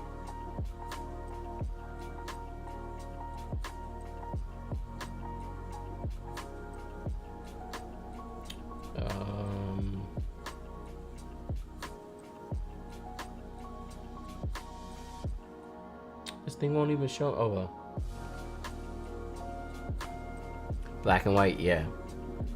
I love these back of the dress shots as black and whites. They just look really good. Your thoughts on wedding wire in the knot? I think it works, but you have to be careful not to just give them all your money. I booked my 40 weddings that I always talk about from the knot, and I still get increase from the knot. So it's definitely a good look. Just don't go in there and be like, I'm gonna buy the most expensive package, because it's not a great deal. But I think it's a good way to still book weddings. You just have to realize it's not gonna be the best. How do you come up with your name? Trying to make one for, have any ideas would be great. Like the name for your business? I don't know, because as you see, mine is just my name. And I always think about that myself. I'm always like, it's just my name. Okay, so talking about settings again. I'm not sure why this is at ISO 1600 when there's like flash everywhere. That feels a little bit drastic. This is probably black and white too, yeah. Just because of all the contrastiness of it. Ever thought of having people send you their websites? Yeah, that's what I did last. My last live stream was a website critique. It's still live too on YouTube, so you can go watch that. Yeah, this is definitely black and white.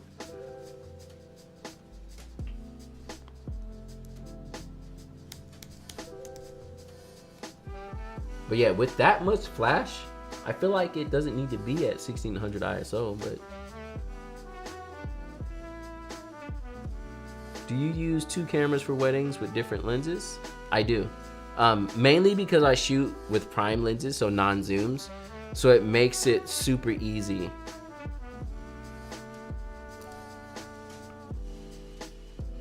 Here's the same photographer. I love these type of photos.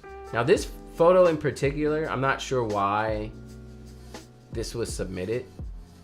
And again, no hate, this is just like a critique on a photo, but there's no point to this photo.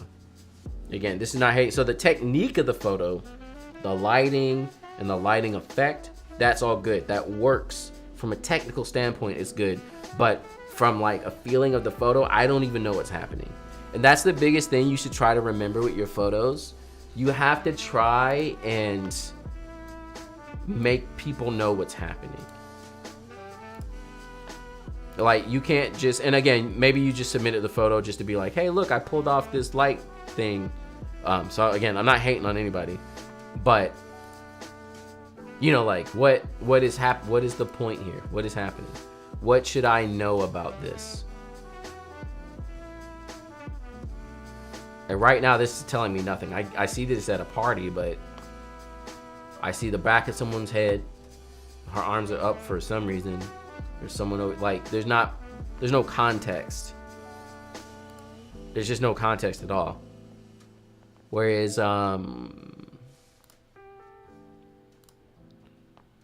me see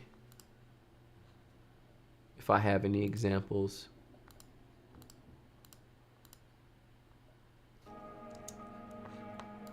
So you have this wedding I did. So normally when you're shooting reception photos like that, like, you want to try and get people's faces in there. So at least you have a little bit of a better idea of what's happening. It's not just so much like, here's a random thing. And that's what I'm trying to catch when I'm doing these photos. Like, people doing stuff. You can see that they're both kind of doing the same dance or something. Like, that's really what you want to try and catch.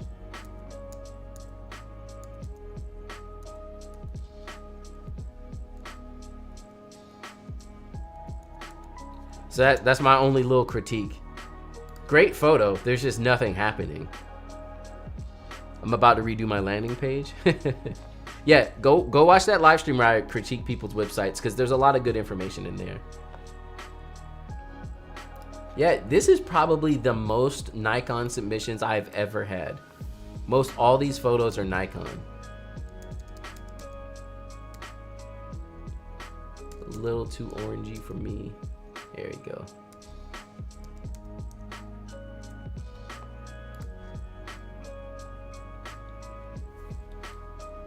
Thanks for the feedback, really. Oh, hey, Ross is in the live stream. And again, like I said, that wasn't to be mean about the photo, because it was a great photo as far as like technique. I always like painting. I haven't pulled it off in a while. I need to start doing it again. But great photos. Hey, I live in an area where people are super cheap and everyone has an uncle or a friend that will take pictures for free. I'm having a hard time getting my business off the ground. Any advice? So the biggest thing, and again, take all advice with a grain of salt and understand that everything I say comes from a place of like love and wanting to help people. But I think the biggest thing that photographers do that hurt them is believe that the area that they're in is the reason why they're not able to book. And I've talked about this before. I have a video where I talk about it's not your pricing that's why you're not booking. Because the thing is, there's always a person for everything. There's always someone who wants to pay for something. So while it may look from your perspective of where you are that it's hard to book because someone's uncle will do it for free, those aren't the people you want to work with. And what you need to figure out is, why is it that my business attracts those people? And again, that's no knocking, because again, it's not knocking those people. If you want your uncle to do it for you for free, that's fine. My wedding, I didn't have a photographer. My aunt took photos for us, and I was happy with those photos. That was before I was a photographer. But you know what I'm saying? Like, those aren't your clients. So now you need to sit back and figure out, how can I position myself to find the people who appreciate what I'm paying for? Because not everyone's your client.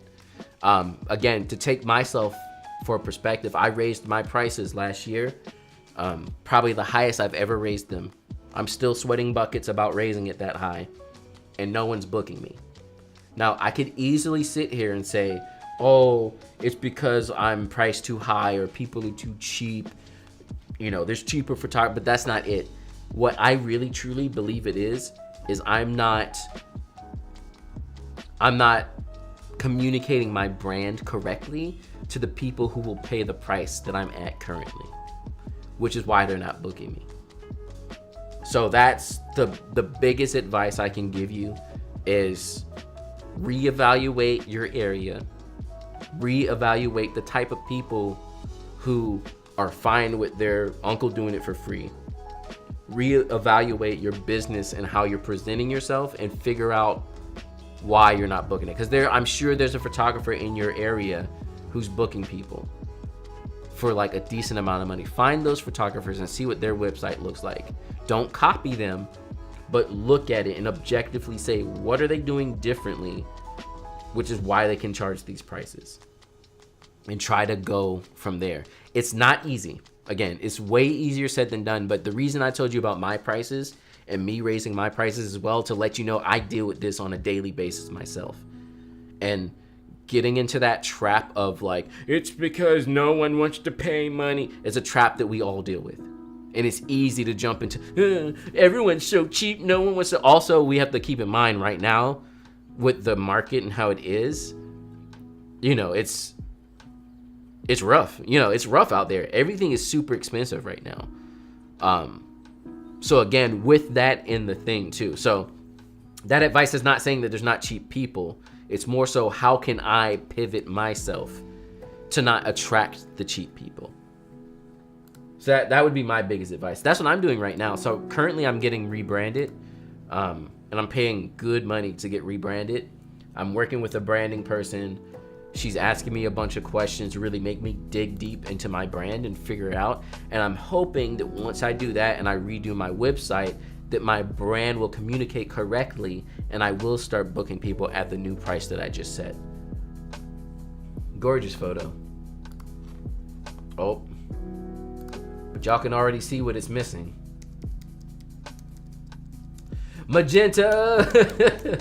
Magenta, man. It's too cool too, but this angle is like irking me. It's like not straight, but it's because of the angle.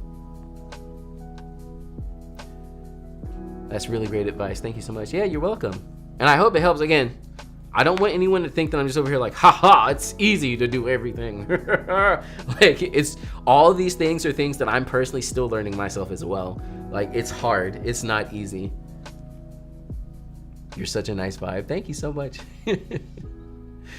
Hey, brother, haven't seen you since WPPI. Yeah. I think I applied for next WPPI, so we'll see if I make it. Definitely look at the competition and how they can carry themselves with business. You will learn a lot from those photographers in your area. Exactly.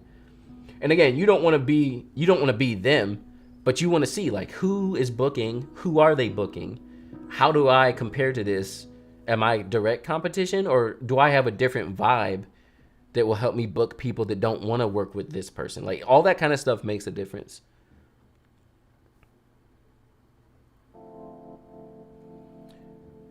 It's possible that you make videos about solo wedding photographers. I would. So my first full wedding day video is me solo by myself. That would be the best one. But yeah, I shoot most of my weddings by myself. What camera profile do you use before you start editing? I don't know. I have my preset, so I'm not really using a color profile. You're talking about here? I just usually keep it on Adobe Standard. I remember this photo. I think it was submitted on an older live stream. I'm probably gonna edit it the same way I did last time too. Oh yeah, so Raph. Good old Fuji files. This is the 50f2. 50f2 is, I mean, I almost want to just go back to the f2 lenses and be done with it. I'm just gonna use tiny lenses on every photo shoot. I love that you made a Dragon Ball reference.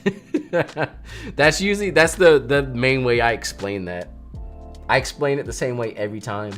It's like the most prolific painter. They're like, I only use these brushes, but you know, if you went to go use those brushes, you wouldn't get the same thing out of it that they're getting, because it's because of their experience, not because of the product itself. How can I submit the photo? Usually I have something on my Instagram before the fact, And that's how you can submit. I normally don't do submissions during the stream because I would be sitting here forever. I have a life and kids and a wife. I can't sit around editing all day.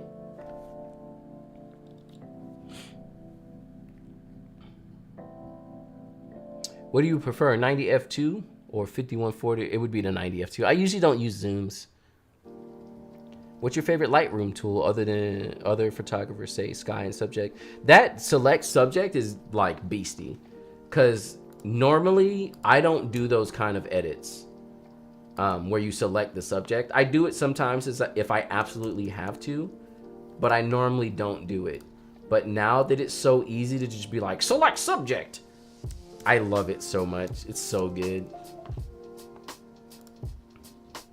There we go again with a quick edit. Why ISO 640? Yeah, that's another, again. And this is why I don't show my settings. Everyone always asks, well, when you show my settings, because if you don't understand why settings, me showing my settings aren't gonna help you. It's just gonna make you think that that's what you have to do. So like, yeah, this is outside. It's probably pretty bright. Being at 640 ISO doesn't make sense. I mean, it may be a little overcast. They also could have, oh, I guess they wanted it a little sharp. Maybe that's why. They wanted it a little sharp, so they stopped down on 2.5. But this shutter could have came down a bit, at least to 320. Were the F2s with flashes enough for evening and indoor? It was, but it definitely was rough. I had to use the flashes a little bit stronger than I would like to. This is also probably black and white. I'm gonna color it too, but just the feel of this photo to me is a black and white photo. I mean, yeah, this is definitely black and white. It's something about like these close-up kind of intimate moments for me that always are black and white.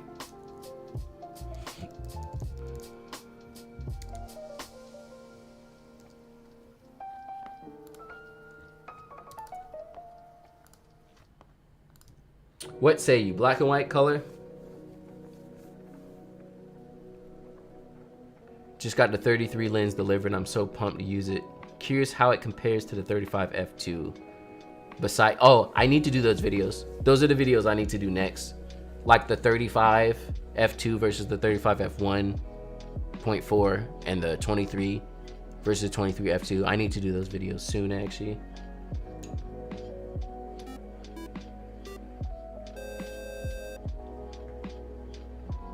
But yeah, definitely black and white for this for me.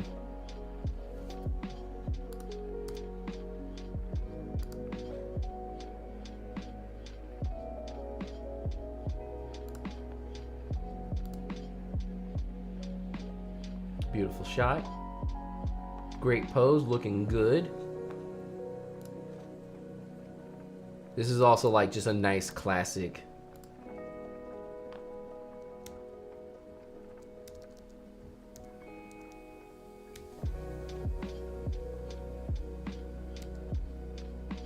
Maybe warm it up a little bit.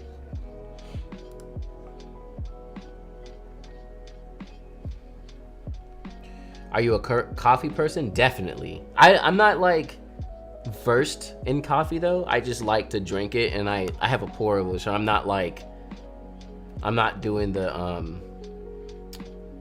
Keurig. I'm not a Keurig guy. I have a pour over. I be doing my coffee. Any thoughts on the Viltrox? I have never used any Viltrox lenses, so I don't know anything about any of them.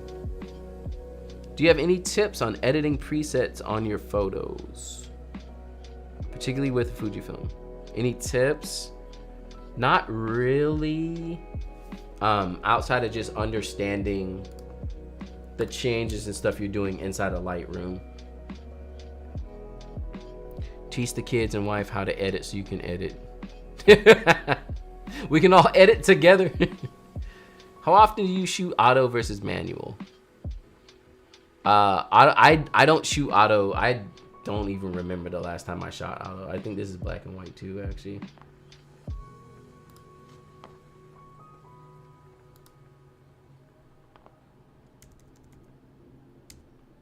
Are we talking about autofocus? But yeah, auto settings, I usually always shoot manual. It's just more control. When I started, I did aperture priority, but every now and then it would just do things that were like weird and didn't really work out. So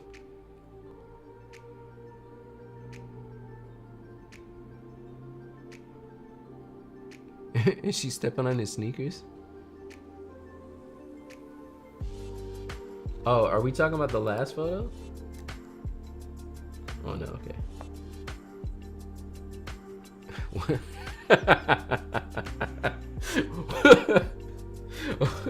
What is auto? What memes? There's the meme with Soldier Boy. Auto. Or there's the what's that one from what's that stupid vampire movie? You know, they had the three guys and they're looking down like, auto? What is auto?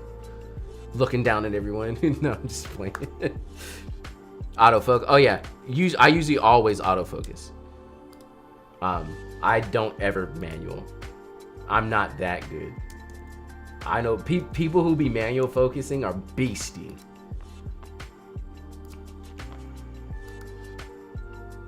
See mine coming up. Yeah, getting close to it. This is a great shot too. It's a little too orange.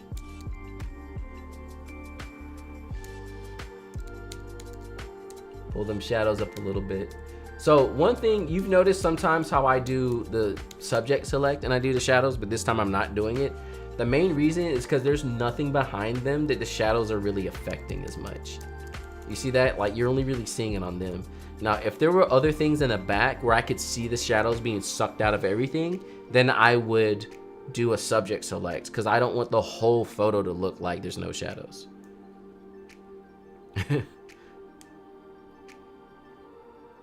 Savannah white chalk? I'm so lost. This is a great photo though. Good stuff. Was this an engagement session? They had a bouquet for an engagement session? Or was it like a small wedding? They just kind of got married real quick. Either way, it's cute. Great stuff.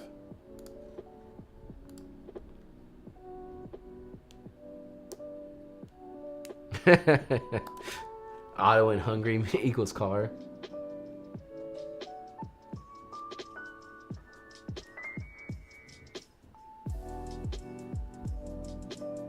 Oh, I missed something. I missed the chalk thing. How far up was that?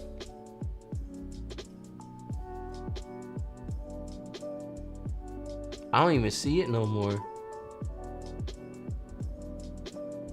What color is the Hold Fast Moneymaker you have? I can't even remember what it's called. One random thing you always bring to weddings. Not Tog related. Mine is snacks and chalk. Chalk? Color and marks on white dress? Huh. That's interesting. Non-photo related? I bring nothing with me. I'm like so slack.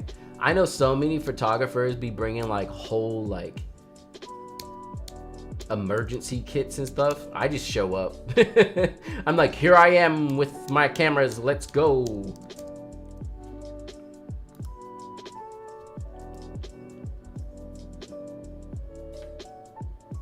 Look at 23F2 doing work. Stop down to 2.2 to get a little bit of sharpness.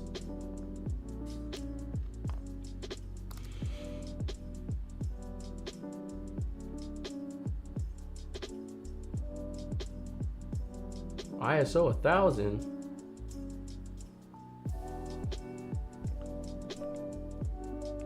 Other camera brands that you've used before. So when I started, I was on Canon. From there, I moved to Fujifilm, and I've been Fuji ever since. The only Nikons I have shot with are film cameras, and that's it. That's all I've ever used. Ever considered switching to Capture One? Why and why not? No, I haven't. The why is because I know Lightroom so well, and I'm so fast in it that, again, as a business owner, it doesn't make sense for me to to switch because it would make me slow. And then I would be losing time.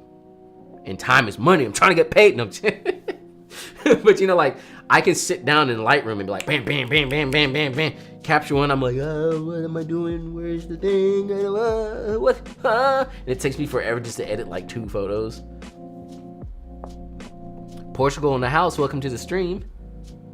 Other camera. Oh, I answered that already. Somebody stomped on the bride's dress, and we washed it and put chalk on it. Good as new. Wow.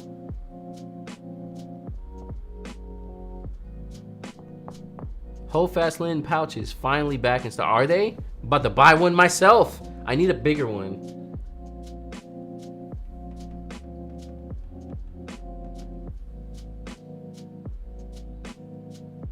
XT3 or XT30 for first wedding camera. So I the only reason I would say the XT3 is because there's more functionality. The XT30 is great. So the XT3 and the XT30 are basically the same camera, because the insides of the XT30 are the literal same as the XT3. The main difference is the XT30 doesn't have a D-pad on the back, which for me is like a deal breaker. I have an XT30, but I use it mainly for like personal stuff. The XT3 has that D-pad and it makes a huge difference. The XT30 only goes up to 4,000 shutter. The XT3 goes up to 8,000. Give or take, grain of salt. And the battery grip that the XT3 has is huge for weddings, whereas the XT3 or 30 doesn't have that. What double strap would you recommend? Definitely the Holdfast. I've been using that for years. I have an X Pro 3s and okay. Yeah, X Pro 3 should be fine. Again, as long as you can shoot it and you're comfortable with the camera, you should be fine. But look at this. There's Amanda. This is a gorgeous shot. I love how wide it is.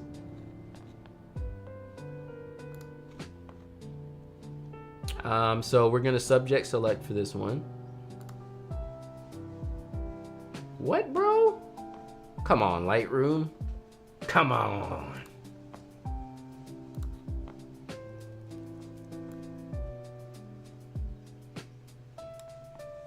I don't even know. I gotta add. Yo, what song is this?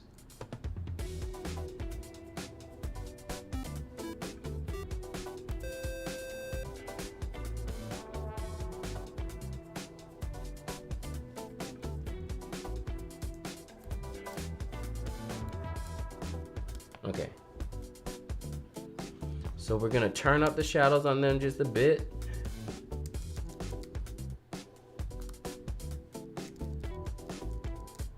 Bring the whole thing up. Add some magenta. Warm it up a tad because it's overcast. I think I'm gonna select the sky.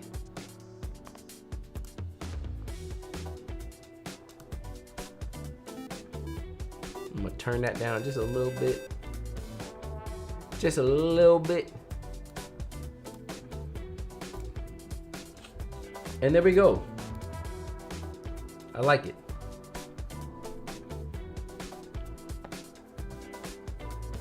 You've been working out? No, I've been slacking off, man. I was working out. I lost 35 pounds. I was getting in shape and then I slacked off and I've gained back a bunch of it. Hey, Flames in the house! We're actually almost at your photos, I think. Are we? Oh no, we got a ways to go. Yeah, we got a ways to go. Never mind. Worst experience dealing with clients during a wedding? I don't have a lot of bad experiences. Most of the experiences I have that were bad were with like vendors. Didn't they discontinue the XT3 battery grip? Did they? Oh no.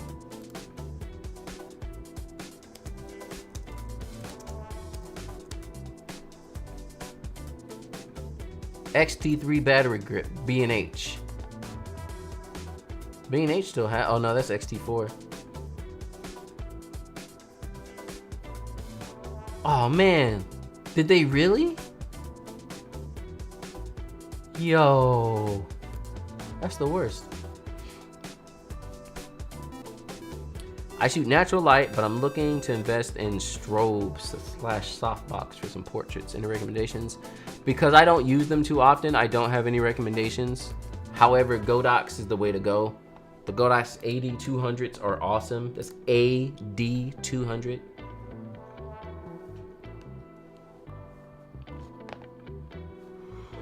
Oh, goodness. Ugh. It's crazy how the camera industry makes us always want the latest and newest. As if skilled people didn't do an awesome back in 2007 with the Canon Mark II. Exactly. That's what I be, and they come out with something new every day and they're like, you need this. No, you don't.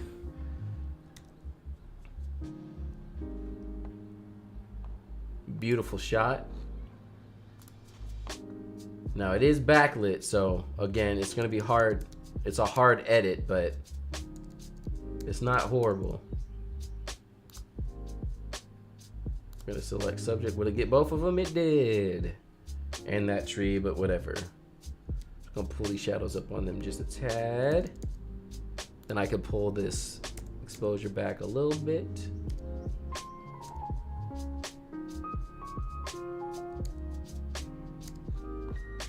Beautiful shot.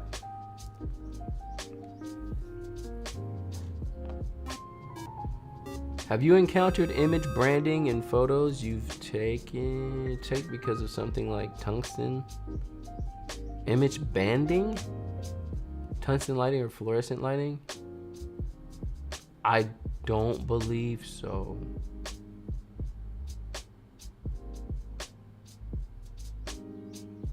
To John's point about Lightroom, any camera that you know well is okay. Focus on glass. Yeah, glass is what always makes the difference.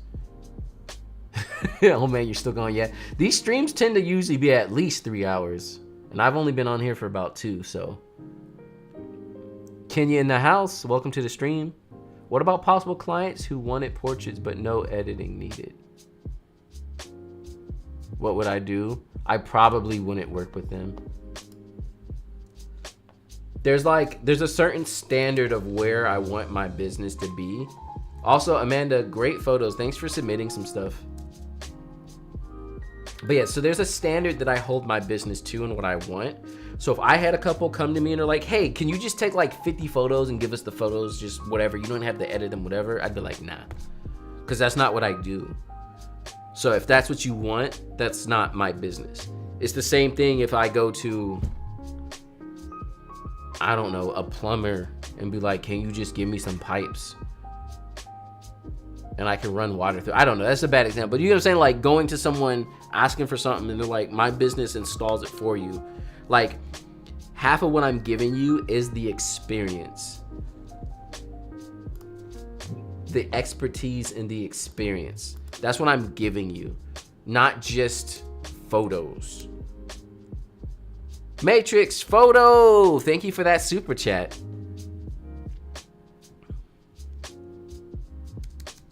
Ugh. Look at that natural feels on that. Ugh, so good. Look at this, is a great shot. Their expressions are like timeless. So good. Look at it. Look at it. Look at that love. maybe a touch of magenta. One. Just let me.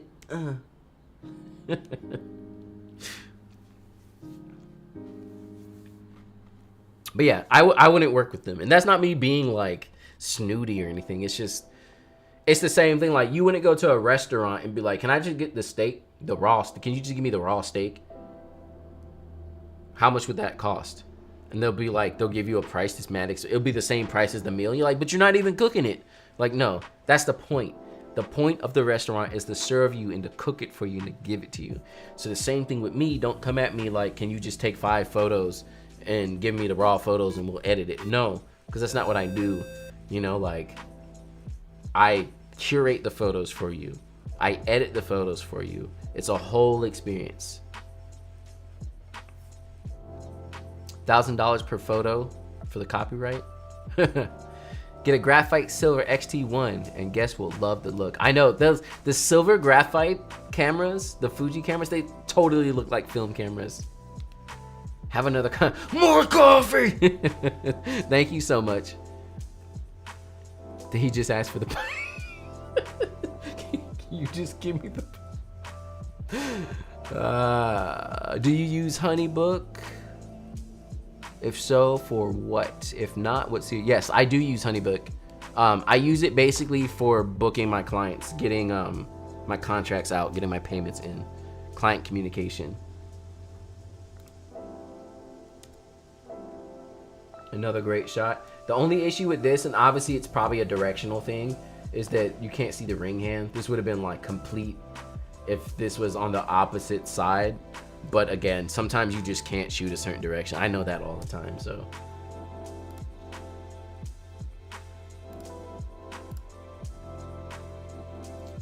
They're backlit, so we're gonna subject select.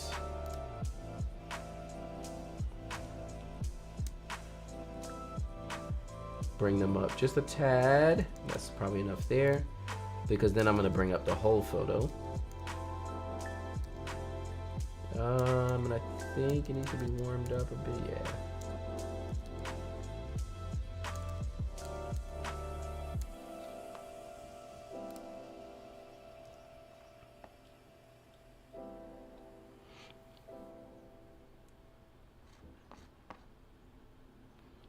Finally made it to the chat. I came across your channel in February 2020, and I've been watching ever since.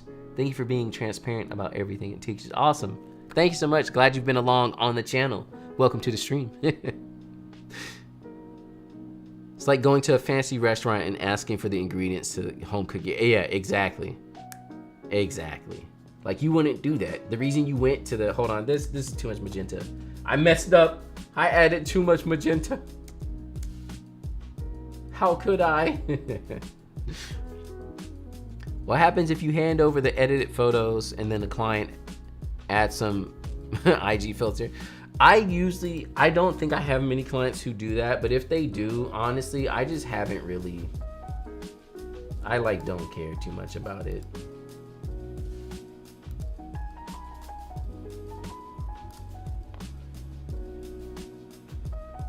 But yeah, technically I could be like, hey, stop doing that, please, you know? What?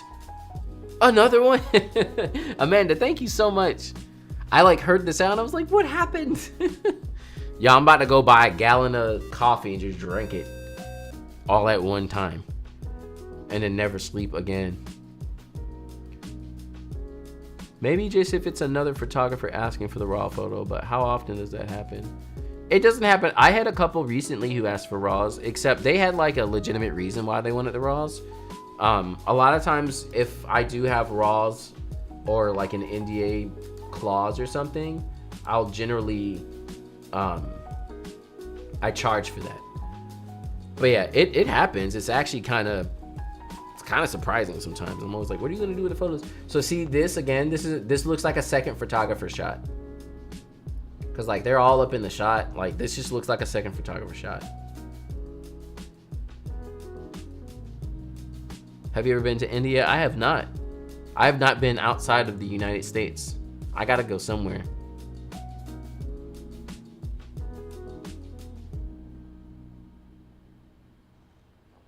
Who's your favorite DBZ character? It's hard to say. I think the characters that got me the most hype at some point in time in my life were probably Future Trunks. We're talking about old school Future Trunks, not purple hair Future Trunks. Purple hair Future Trunks is not, well wait, no, blue, I'm talking blue hair. Purple hair Future Trunks is the dude. Blue hair Future Trunks is lame. Offer Super. And Gohan from the Cell Saga, yo. Cell Saga Gohan went so hard. Oh, what movie was that? There was one movie, that one scene, I used to watch it all the time. When they were fighting, I can't remember. Yeah, all the fusion characters are probably my favorite too. Like Gogeta and the other, I can't remember no one's names no more. And I always loved how their voices were like, both their voices doubled. So cool. Yeah, Future Trunks went hard, bro. You remember Cell? This. It's been so long since I see it. Like Cell came back. No, Frieza came back, and it was like Frieza's back. Future Trunks is just like nah, slice. You're just like, well, dang. Do you have a go-to playlist album artist you listen to when editing? I do. If y'all are on Apple Music, I know not many people are. I have a playlist that I share on there. It's all like chill, instrumental, jazz, hip hop type stuff. That's pretty much my go-to. I think this is Black and White. It has a very like mansion editorial kind of feel that I want to be Black and White. Let's see.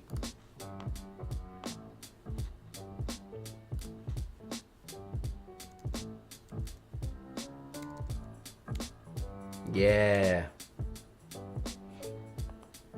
Cell Saga Gohan was so hype. Yeah, and then, why'd they do him like that, yo? Gohan should have been the hardest character. Nope, sorry. I gotta go study. De La Soul hairstyle. Secretly asking my son what John is talking about. I made the switch to Fuji because of you, and it's amazing. Are you gonna make a video about how to set up the Flash with MacMod? Yes, I believe so at some point. I do need to do some Flash videos. Ooh, this is exposed kind of hard. But it's savable. No, no, no, no, no, no, no, no. Yay, we saved it. Hooray.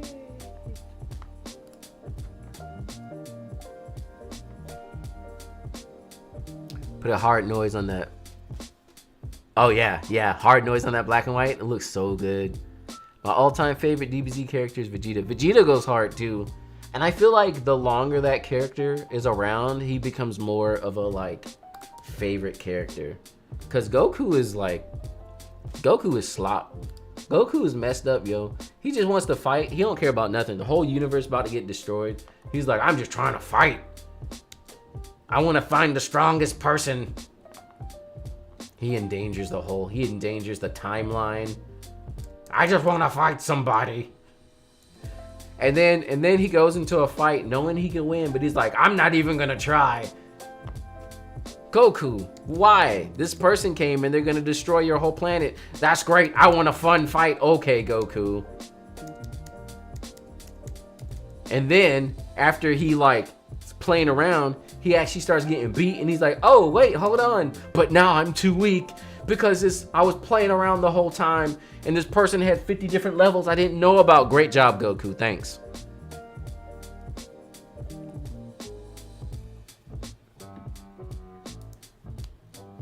My dude got possessed by someone else. Goku Black. That story arc was so stupid. How you gonna take Goku's body? How you gonna let this dude mess up the whole timeline? They had to go get my dude from a whole nother timeline. The like creator of the whole universe from another timeline and bring him into a new timeline. And now there's two of them. All because Goku was stupid.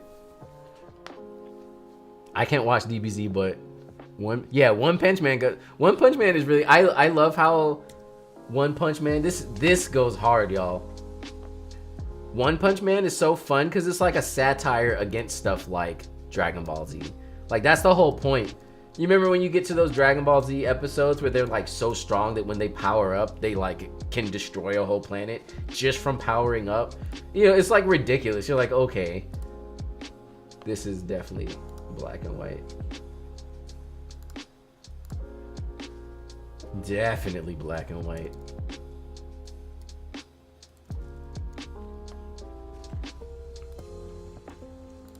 The color goes hard too, though. They both work. Honestly, they're both just as good. Because this like blue greenness against the like brown of the lights, this goes hard, yo.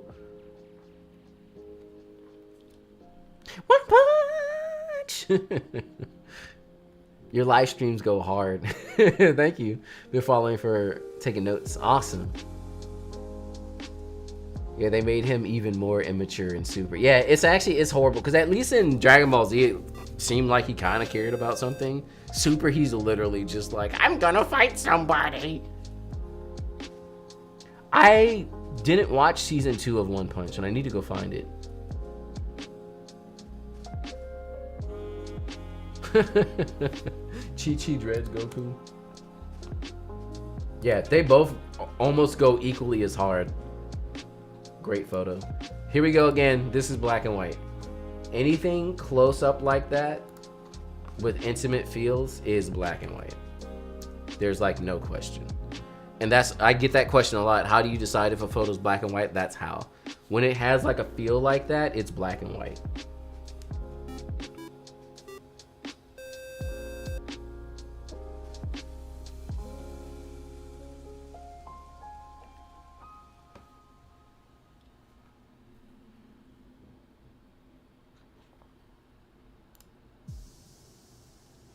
I have your Lightroom presets. How do you edit Asian skin tones? So skin tones are normally just because we're editing Asians right now. A lot of it comes down to white balance, and then also it comes down to the HSL curve. So generally, and especially to like lighter skinned black people, that like yellow tone, you have to just watch out for the tones of the skin depending on, no matter what race. Really gotta look at the skin tone. So we've had a couple of Asian couples in here. So here's one as well. And generally, if the white balance is okay in camera, the Asian skin tones are gonna come through and it's gonna be okay. But if anything starts getting too much of something, like too yellow, here's another one as well.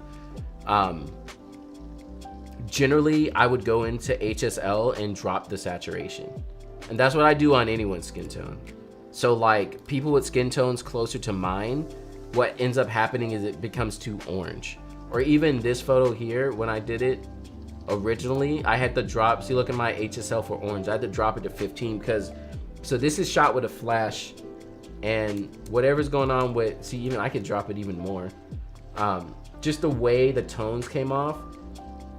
Normally my HSL orange is like way up here. You see that? That's just not.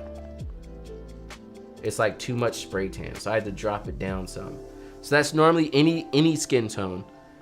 If I see a tone coming out too much, I come down to my HSL section and I'll drop the saturation for what's coming out. It's usually orange, yellow, and red, because all skin tones have those tones in them. Some just have more of some kind.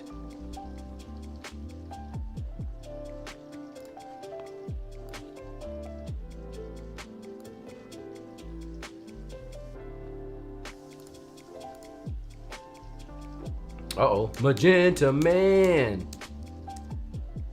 Also magenta 2 is like needed. I'm literally editing my wedding photos, watching on your stream on my phone, my 60-inch TV. Nice. Hey, is Adobe Lightroom Classic better than the regular Lightroom? Yes. However, it's only for specific reasons. If you're a professional photographer, if you're a wedding photographer, you have to use Classic. There's no question. If you're doing portrait shoots and headshots or lifestyle or something like that, you may be able to get away with the normal Lightroom. The biggest thing with Classic is there's better photo merge stuff. There's better export options. Those are the main things. The normal Lightroom's almost up to par with Classic. It's almost there, but still Classic is kind of the way to go. Watch Studio. You know, I've never really watched any Studio Ghibli movies or shows. Is this Bethesda? This is New York, right? Maybe. This lighting's great. But see, this is what I was talking about, natural light. This is not really, it's kind of backlit, but it's like side back. So it works. It just gives us a moody feel.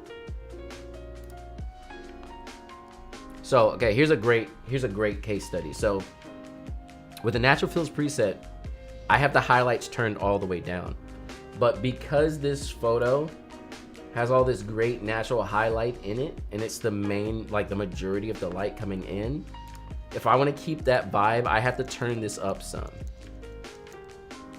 and then let the exposure take care of the rest of it. This photo is too orange. I'm gonna have to drop some of it here. This is definitely gonna be a black and white though. Crying. Yeah, I know. Everyone's all like, how do you watch all this anime? You've never watched Studio Ghibli. I'm so sorry. I'm sorry for who I am. I'm sorry for what I've done.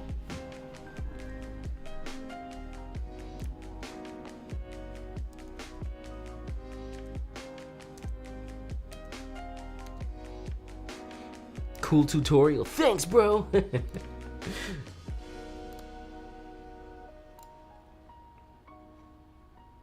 Yeah, y'all submitted some really good stuff. We're about halfway through at this point. There's a great Tony Northrup video about the differences of the two Lightrooms. Yeah, I have one too, but mine's not very like in depth. I need to do another one. Does your preset differ in classic versus normal? It does not. It's the same. It works on both of them as well. Is this in North Carolina? No. This looks like a park that I like know. Great shot.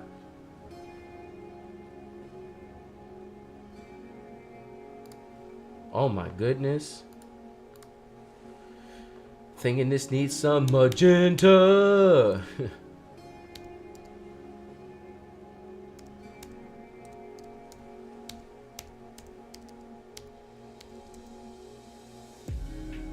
This also might work in black and white. Romania in the house.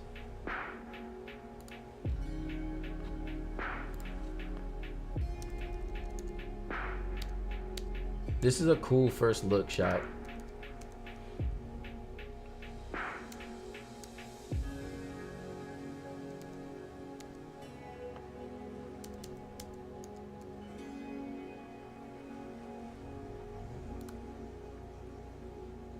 What do y'all think? Black and white or color?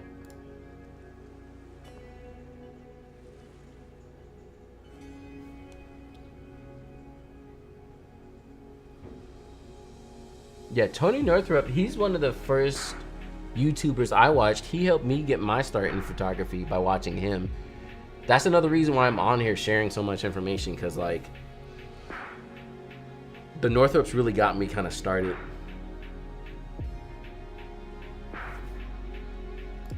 Color, I can't tell. I think the saturation on the color is like off.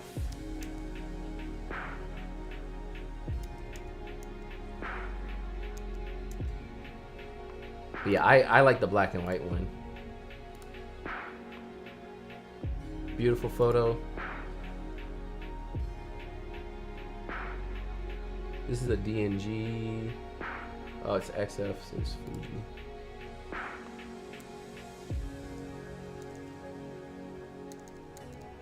But yeah, you see how the shadows are being pulled out of everything? Sometimes I don't want that. That's when I select the subject.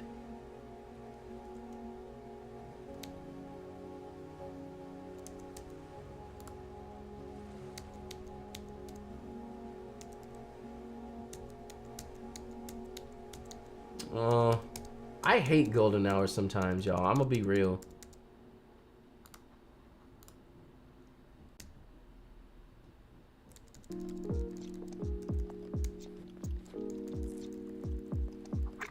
It like changes the white balance so much on the subject sometimes and people's skin tones that it's just, I don't know, it's too much for me.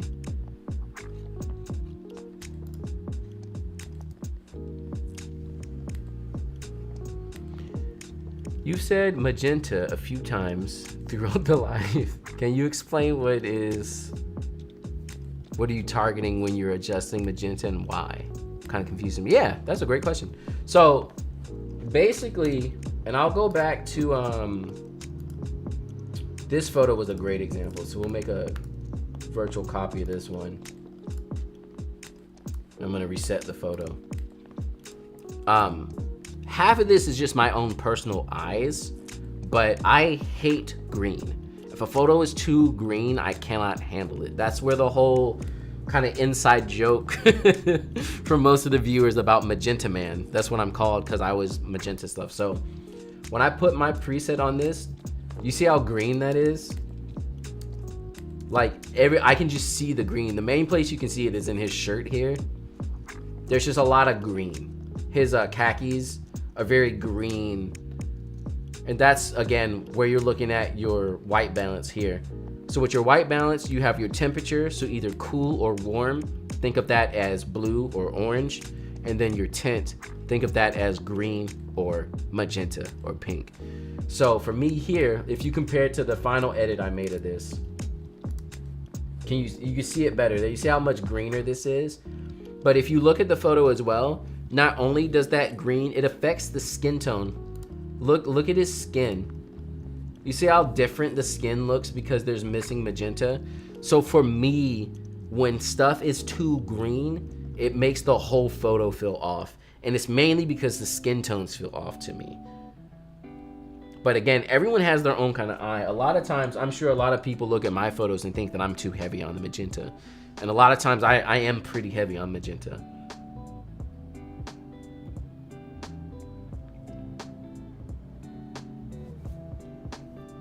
So now if I were to finish this up, because I'm seeing all that green, I would come here and add a little bit of magenta. Now pay attention to the skin tones. So right around there somewhere is where it feels good to me. Their skin feels much more skin rather than just like greeny. It's almost like it's like a mold. It's like a little thin layer of mold on their skins when there's too much green, and I cannot stand it. Thank you so much. So magenta will help get rid of that sickly green skin look. Usually, yeah, exactly. You have to pay attention to the whole photo, but most of the time, if you're getting that weird sickly green look, it's because of not enough magenta.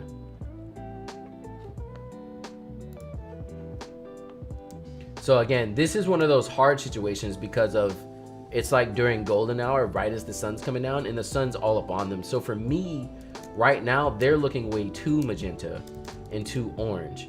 But if I make those changes on, you see how everything else is blue, so what I have to do is I have to select them only.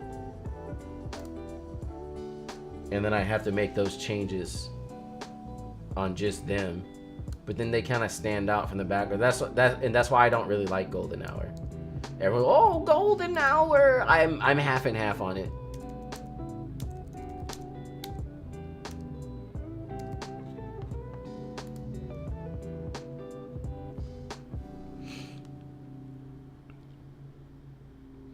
Yes, you're always a bit heavy on magentas. I am though.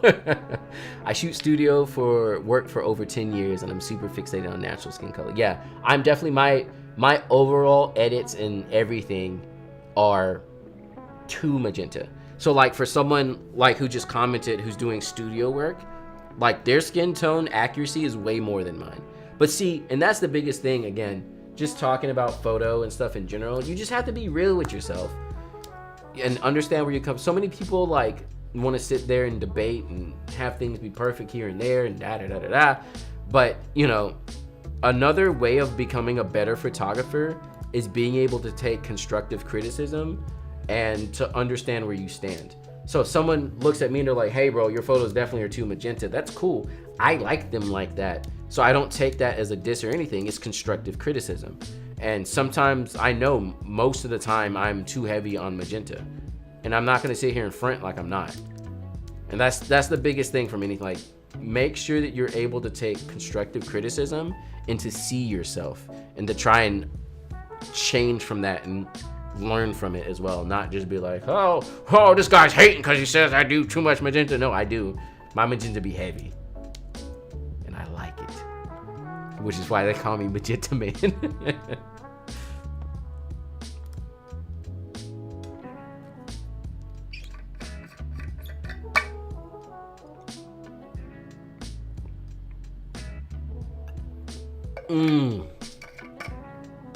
Water. Photography is art, and art is very subjective. Again, It's very true. Now there is some stuff that's like totally bad though. That's the thing. That's where like you have to know, this is black and white. That's where you have to know yourself and not just be mad because someone told you, oh, too much magenta. Oh, well, I like magenta. You know, like, no, seriously, you have to be real. Like, yes, I do over magenta. Sometimes I go back to edits I've done and be like, oh, bro, why did I put so much magenta?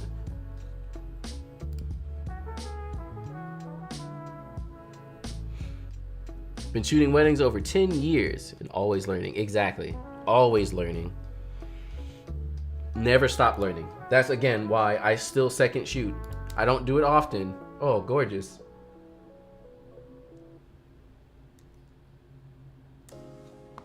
This is either color or black and white. Both are gonna look really good.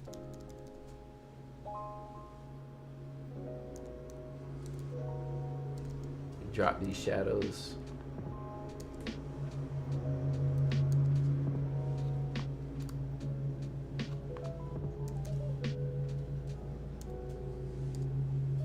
So good. Yeah, let's get a black and white version in here.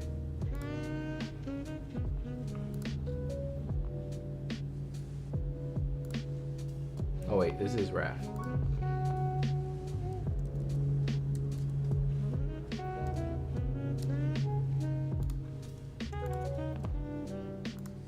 Color black and white, what you got? I've been watching your vids for a while now and have managed to book my first couple shoots. Let's go! Any tips? Just be confident and get in there and take your photos. Don't be scared. Learn from what you've done. How can I submit a photo? And Kiki Skies is my boy. Oh, snap! Yeah, I did his wedding. That's awesome. I'm not taking any submissions right now, but I usually do the submissions before the stream. Yes, we have different tastes and everything. We're human, exactly. Everyone shooting their first wedding. I need to move. Beautiful, like, yeah, it does have a very old painting type feel to it.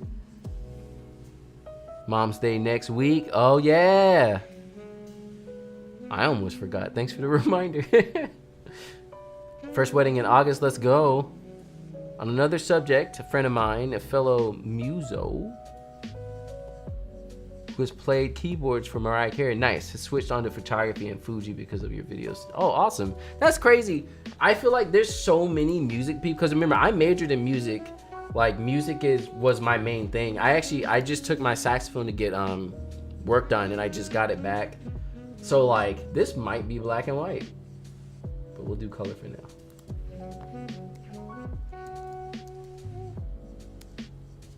Yo, these Olympus shots are clean.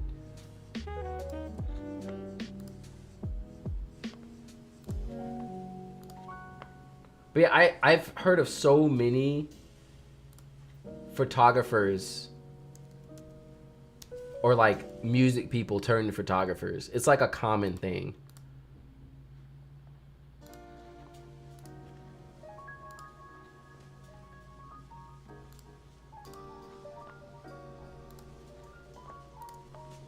I don't know. These Olympus photos are probably some of the cleanest out of all the files I've seen in here.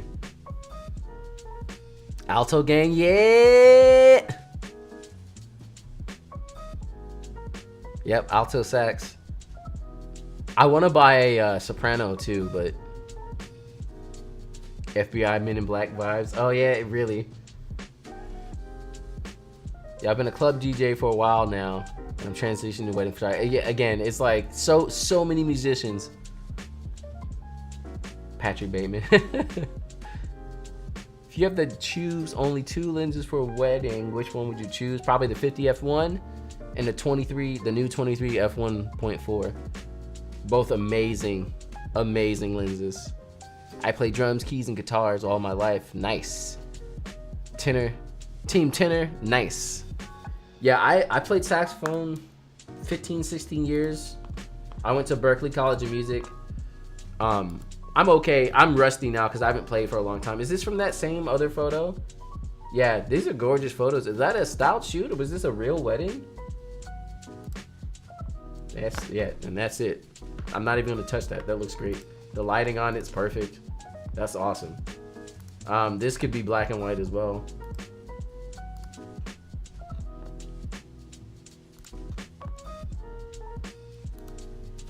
So good, y'all. Wow, great job. I love that side lighting, and that's what I was talking about with natural light again. You got to know how to use it. You can't just be like, hell yeah, natural light photographer. Like, no, like, use the light.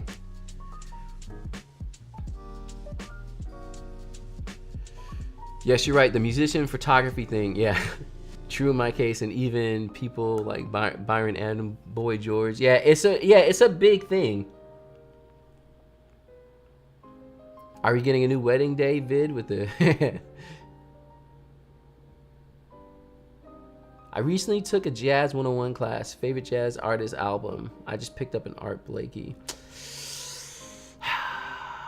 So I listened to a lot of Miles. So I'm big on it, and Miles also like from the area. Good old North Carolina. Got Charlie Parker, obviously. Charlie Parker though, he be playing too fast for my vibes. I like a lot of bossa. I'm huge on bossa nova stuff, so. But yeah, no real big favorite artists. I just like to hear it all.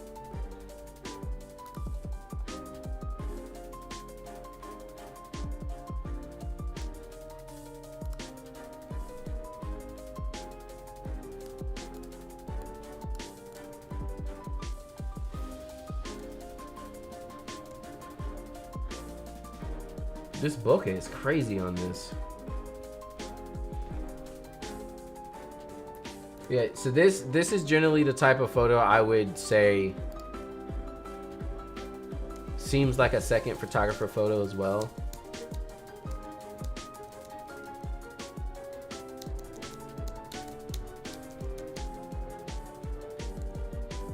It just seems out of context. Like I don't really know what's happening and why. Generally too, I don't do too much healing, but for me, some of this on her forehead stands out too much. But it's always like, it's a thin line because I want to showcase my couples in their natural form. And so sometimes I'll actually ask my couples about things like her forehead here, because I don't want to remove something like that and make her think that I thought there was something wrong with her. You know what I mean? So that's a big thing too. Like, don't be afraid to talk with your couples about any type of things they might have, you know, like an issue with their body or something. Like it would be better to talk with them about it up front than to take the photos and then have them be mad because of something that they're insecure about, that you could have dialogued with them about it before the fact.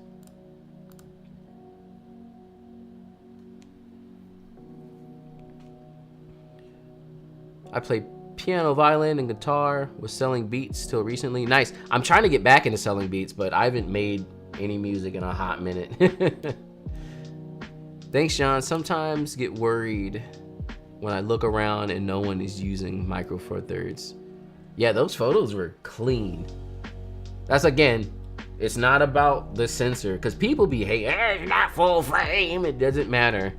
Photos are good. Did you enjoy the movie Whiplash? I have not seen it. Majored in violin performance in college. Let's go. Let's go. We got so many musicians in here. John, how do you determine if they are good to be black and white? It's usually about a feeling. Like, even if you take all the photos that I've really black and whited so far, and usually the ones that I would normally black and white, if you put them all together, there's like a general vibe to all of them.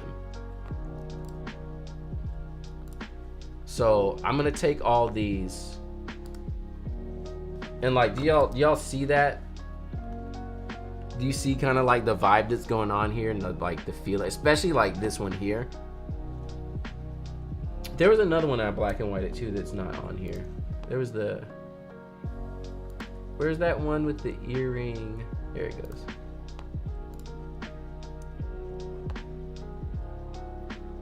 So yeah, generally that's what makes something black and white for me. Yeah. Deep in emotion. When just starting out at weddings, it is okay to use one camera. When did you transition? So I always shot with two, but that's just because I'm extra. You can use one as well. Just make sure, you know, have a backup in case your camera decides to crap out on you, but also make sure that you have like a good zoom lens or something, because you're not gonna be able to do it with a prime lens. You had a client who came back after I delivered a gallery who asked if I could make major edits because they were insecure about something. Had to learn the hard. Yeah, like it would make more sense to talk about it. Like I had, let me see if I can find it, if I remember what year it was. I had a bride who has some kind of like, I don't want to call it an issue, but yeah, she had something going on with her face that like half of her face basically didn't really move. It was some kind of disease or something. And we talked about that very candidly, like just straight up, you know, tell me about this thing. And that way she was able to tell me like, hey, you know, I have this thing and I'd rather not totally have it in photos. And then I could say, well, you know, I'm gonna capture photos for the moment, so that might sneak in there, but I'm gonna try my best to give you photos where you're not seeing it as much. And so this was the wedding.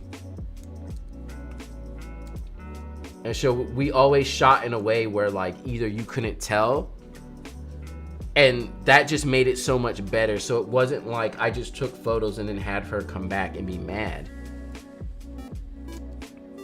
I was able to shoot the photos and keep that in mind and pose in a way where that wasn't an issue. So really, like, that's the part of wedding photography. People, how do I use my camera? No, that's the part that matters. Being able to straight up with your couple be like, hey, is there something you don't like? You know, I really have an issue with this. Great. So just so you know, I like to shoot things candidly, so I'm not going to stop a moment from happening, but I will try for other photos to pose you in there where you can't see it. So like here, like this photo, you can clearly see it. That's why her mouth kind of looks like that. But this is like they're in a moment, it's fine. But the rest of these photos, you don't see it as much. So yeah, you have to be able to talk to your couples about that kind of stuff. How would you ask that question? Sometimes it just comes up. A lot of times what will happen is that while you're talking about maybe how you edit or things like that, you'll either hear them make a comment or something that sounds close to like a concern, and then you just have to like dive into it and not be scared of it. Hey John, are you still using your Hackintosh? I'm not. So all this editing you're seeing now is on the M1 Max Pro. Or excuse me, the M1 Max. A totally decked out M1 Max. The Hackintosh has been retired because now the Apple computers are actually good. They weren't before, which is why I ended up getting into Hackintoshing.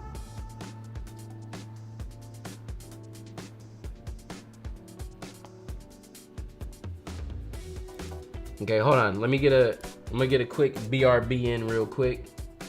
I will be right back.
All right. Had to smash this burger real quick.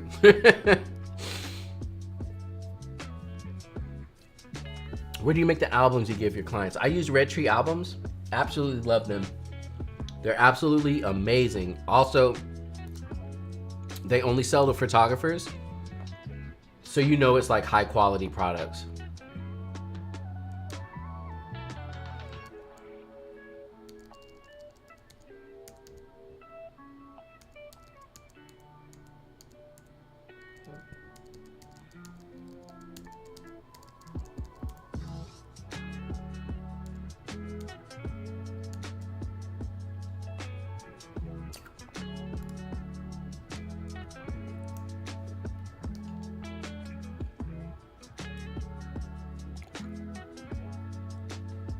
John, thank you very much for everything. Now I have to go to the kids. Enjoy your day. Thank you for hanging out in the stream. Even your be right back screen is giving me motivation. Great shot.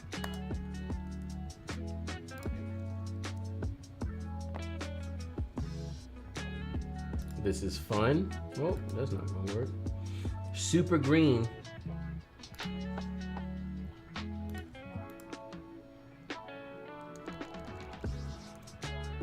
Yeah, so a little bit of magenta in there. Not too much though, it's actually pretty good color-wise.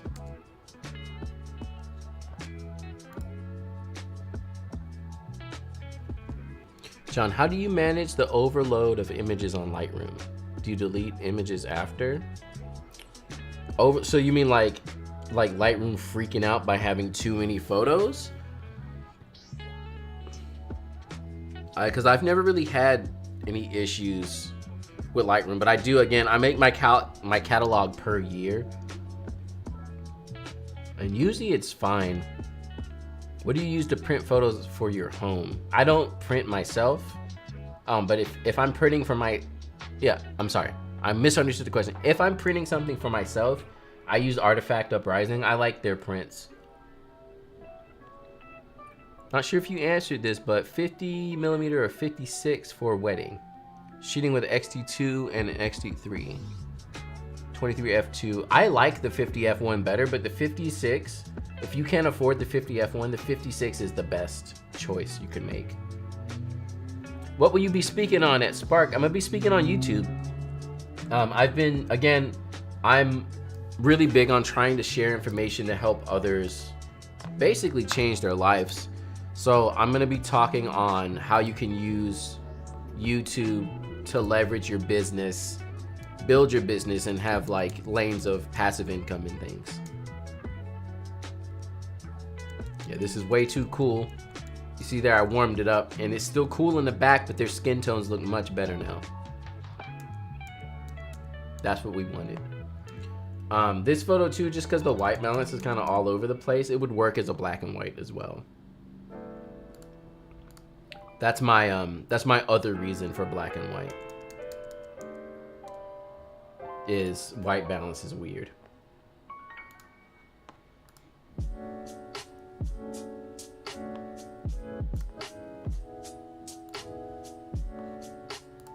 So like that.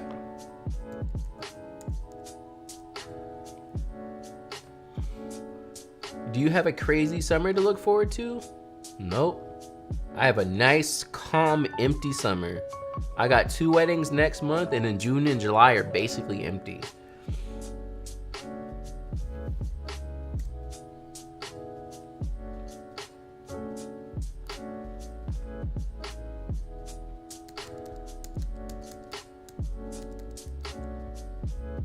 Yo, the white balance on these Sony cameras is kind of, it seems kind of bad. I'm always having to warm the photos up so much. Lightroom Classic is better than other Lightroom. Lightroom takes too long to import. Yeah, the other Lightroom, it's not bad. But again, if you're doing something like weddings, something that's a very heavy form of photography with a lot of photos, is not it.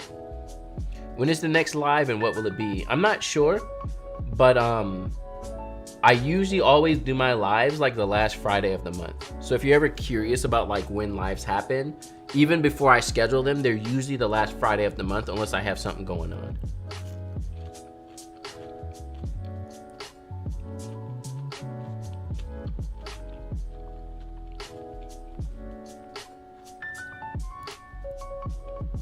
Yeah, that white balance, that was so blue.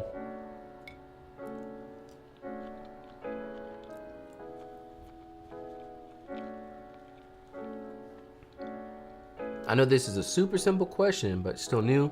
Is it better to underexpose a photo? It depends. It depends on the photo and the lighting situation. It also depends on, this is definitely black and white. It also depends on the skin tones of who you're working with. Like if their skin tones are very dark, you're not gonna wanna underexpose. The link to the albums, there you go.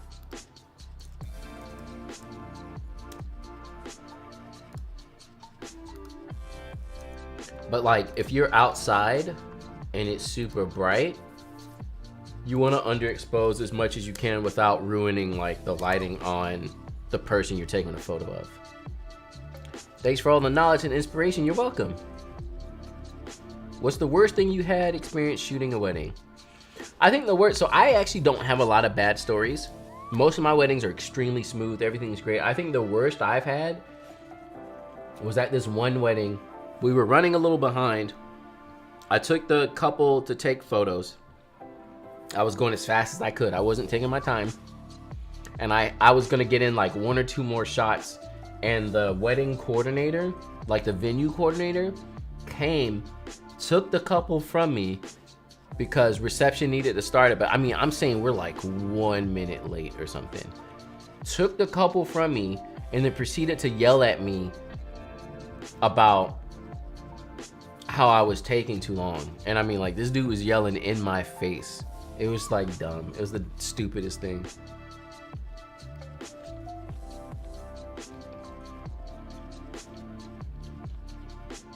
I've been in such a rut and haven't shot in months until the other day, and I seriously think I lost my, oh no. I mean, yeah, it does take me a little bit to warm back up sometimes.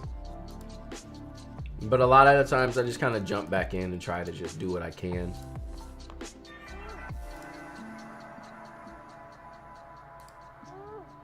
But I know exactly what you're talking about. You try and jump back in, you're just like yeah, I'm kind of rusty though.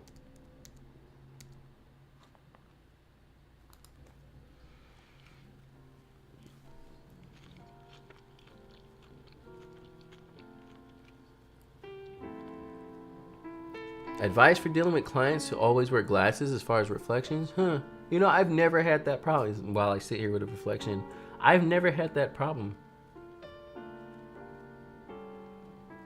I'd have to think about that. I don't even know if I've really dealt with that now that I think about it. Awesome shot. I would have gone wider. Could have totally done it.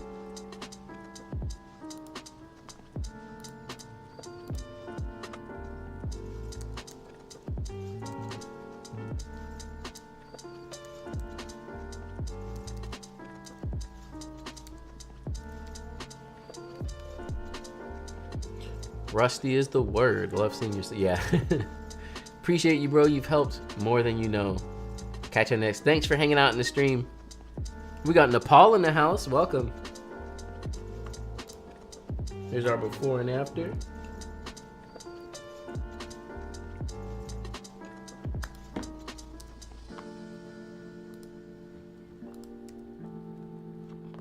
Gorgeous. The only issue here is like he's not really looking too much. He's doing fine, but a little bit more reaction out of him would have made this like a perfect photo. So this is another case. Their skin is a little bit too orange. So the whole scene to me is a little too warm, but their skin is a little too orange. So I'm gonna drop the orange and the HSL there. That's about where I want it.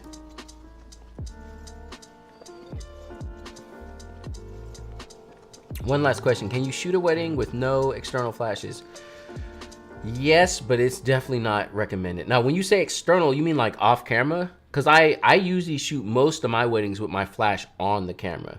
Now, I do use flashes, but I usually don't have an off-camera flash. And you can do that, but you need flashes.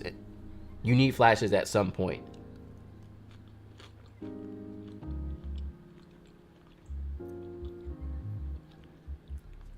Have you ever taken a wedding gig last minute due to another photographer cancellation? Curious how you'd handle that given no relationship with the couple. So it depends on how last minute it is. Normally, I probably wouldn't do that under extreme cases, but if I was to do it, I would try to establish a relationship with the couple first. That would be the first thing I'd be concerned about. Like, I would immediately get them on the phone or a Zoom meeting or something and chat with them. See how they're feeling, see where they're at. And make sure that they understand what I'm about, rather than just jumping in and being like, yeah, I'll take your photos. You definitely shouldn't walk into a wedding having no idea about anything. Costa Rica in the house, welcome to the stream.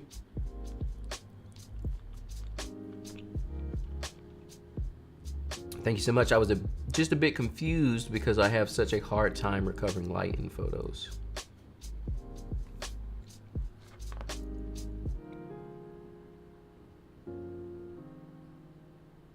Yeah, you might be underexposing too much. I'd love to hear your very first experience on shooting event and photography business. Event photography. So when I started out, I was using Thumbtack to book weddings. In my very first wedding, let's see if I can find it. I think I have it on my website. My very first wedding, I booked off of Thumbtack, and they only wanted like the ceremony and a little bit of like the start of the reception. And it was very straightforward. They didn't really want much. They just wanted some photos. And literally, I had never shot weddings or anything before at all. But I jumped in and did it, and it ended up going well.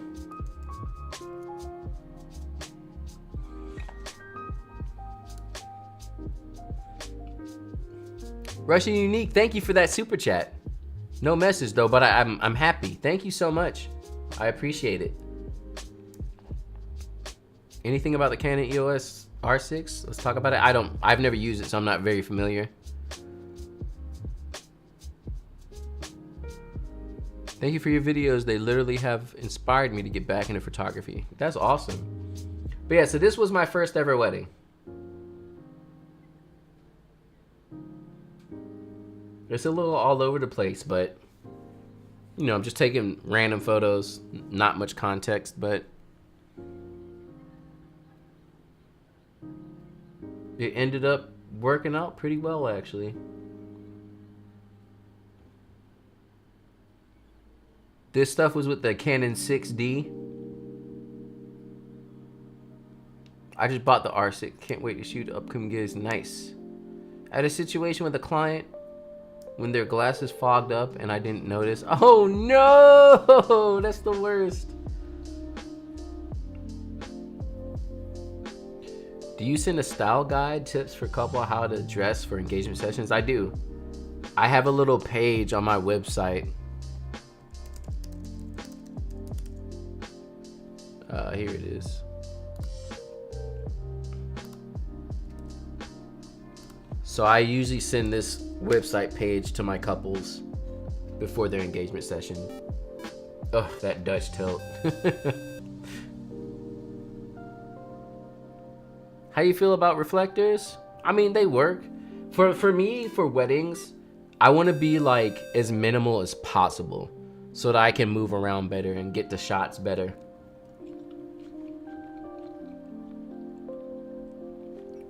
Having too much like gear on you and stuff, I don't know, it takes away from the moment. Like, people tell me that I don't shoot very candid because I kind of pose my stuff. If you have soft boxes and reflectors and all that kind of stuff at a wedding, all your shots are posed. My first wedding was trash. Yeah, actually, going back and looking at these photos, I wasn't too bad. I don't know how, because again, this literally was my first ever wedding. This is all just that natural talent. Oh my goodness, that Dutch tilt. All just natural talent. Oh my goodness, that tilt. Ugh. I bought your preset package, loving it. I've been watching your full wedding videos. Awesome, thank you so much. How did you book? Oh, that's another. But yeah, not too bad for my first time. This white balance is trash.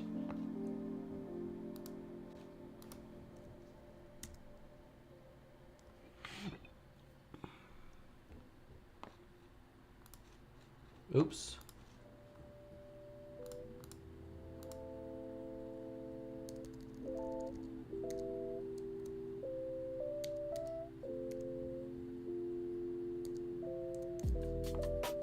Here's our before and after. If anything, I can warm it up just a little bit more.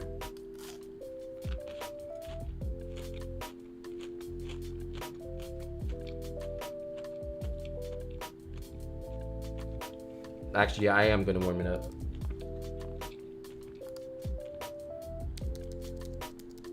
There you go. Her skin was just looking a little too like, yeah, that's much better. Just returned home from from Indian wedding.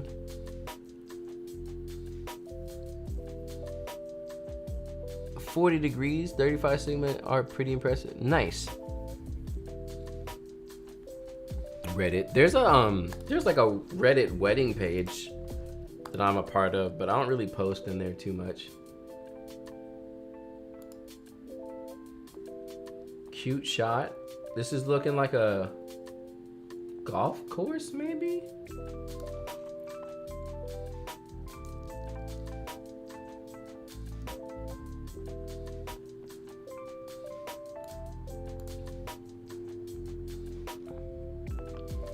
Do you like when photographers edit photos to be really overexposed, like they look really bright? I'm half and half. As long as you make it work and it looks fine, I'm okay with it. My style tends to be kind of bright too, but some people take it too far. Finally made it to one of these. How do I send one? I don't take submissions during the stream, generally. I'll take them beforehand.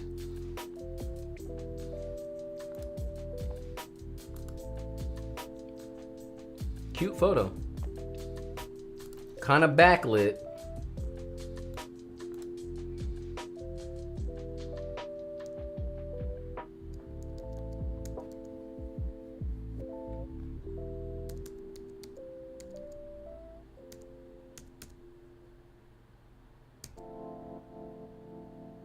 There we go.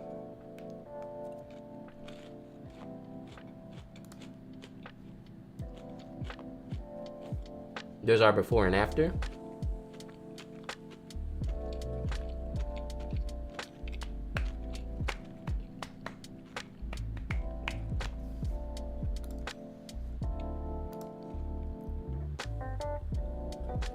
John, what are you thinking for your next stream? I don't know. I tend to do the editing. I did a website one. A website critique. This is a Flame. Flame always bringing the fire. No, bringing that heat. No, but really, her photos are really awesome. I've seen enough of her photos at this point that like, I know the style usually. And I can tell from a mile away. I'm like, oh, there goes Flame stuff. Look at that. Look at that magenta. Yeah.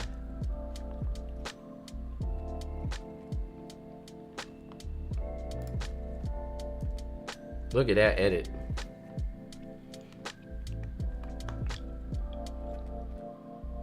I I really like your presets. Do you think that purchasing presets takes away from the originality?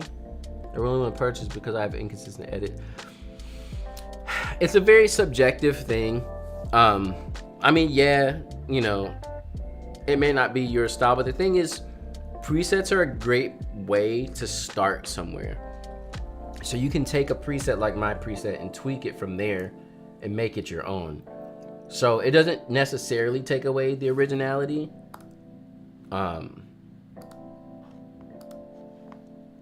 Yeah, not necessarily.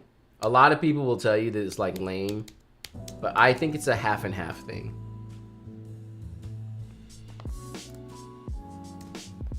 This shot's so good. So this is what I was talking about earlier.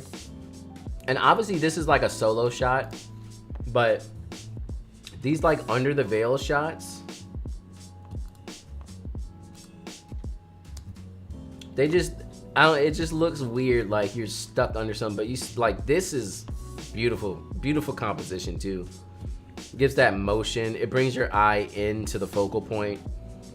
Over the head, it just feels, it doesn't give that same like drawing you into where the veil's coming from. It's just kind of like, yeah, the veil's there, I guess. So that's usually why I don't like the over the head veil shot. This is now turned into a leading line.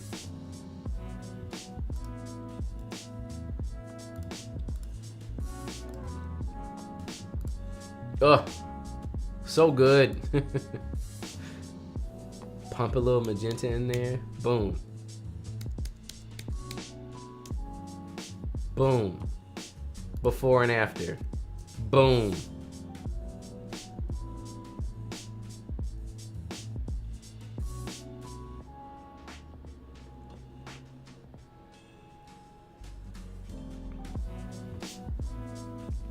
The X-T30 has been a joy to shoot with. Switched to Fuji mainly because of one of your full wedding day videos. Think I'll be satisfied until an X-T5 or something. I would love for them to make an X-T5 without a flip screen. Yo, if they make an X-T5 without a flip screen, I will just like lose it.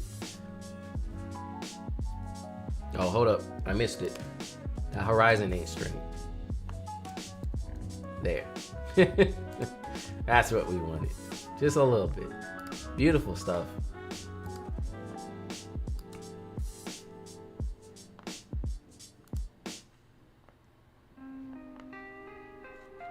Good old X-T3. Ooh, great shot. Bringing up the shadows just a little bit.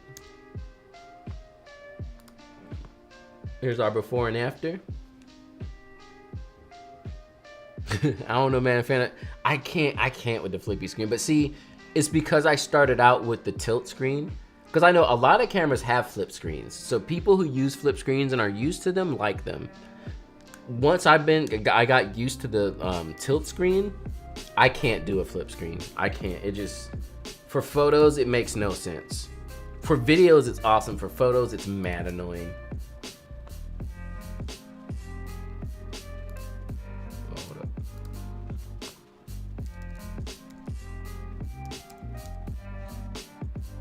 Here's our before and after. Have you ever shot photo on a cam without a viewfinder like the FX3? I have not. I had to use it to shoot photo in the sun and couldn't tell it. You're like trying to look at the screen like, ah! Yeah, a tilt and a flip screen is a totally different experience. When do you send the submissions to when? So generally what will happen at some point on my channel is I'll schedule the live stream. So you'll see the video show up. And inside the video in the description, I'll usually put a link where you can actually submit your photos. And then I usually post on my Instagram page, on my stories, about submitting photos. And I'll do that like a week or two before submissions. Let's select subject on this one. Bring up those shadows a little bit.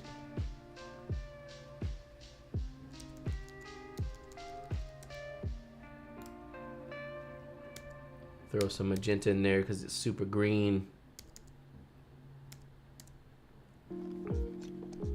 Are you using Mac or PC? I'm on a Mac. I'm on the M1 Max MacBook Pro. Hi John, which Imagine AI profile would you advise for studio portraits?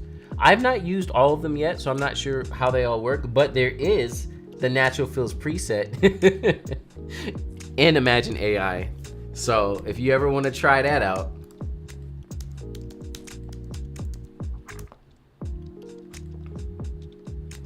Which is just like a museum? Oh no, college, I see. This is it's at ISO 100. So you should be able to save it. But see, this is what I'm talking about with photos where like everyone's so adamant about shooting at ISO 100 all the time. Like, yeah, you can save it and okay, it's the best quality, but I don't know. It's like, I feel like you end up being too strict on yourself because you have to shoot at ISO 100 and stuff like that.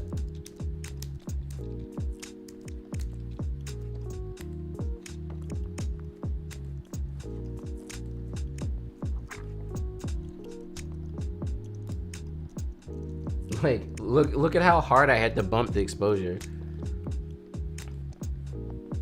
I used that 3 days ago. So great. Awesome. And a lot of people, they've been jumping into Imagine AI and they're like, hey, it's John. Yay.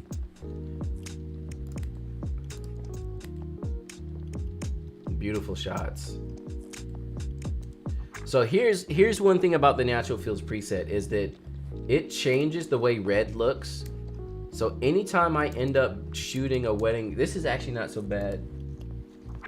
But anytime I do a wedding, especially if it's like a Chinese traditional wedding or anything of that sort, I end up having to come in here and switch up my reds just a little bit. Because they tend to, you see how it's kind of orangey? So I'll come into the hue and drop it down like that to make it more red. Because yeah, my reds have like an orangey kind of tint to them.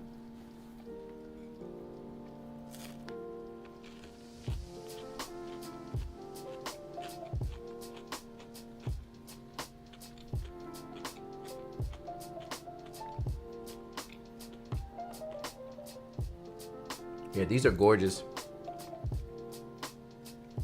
Huge fan of your Natural Fills preset and Imagine AI. Oh, that's awesome.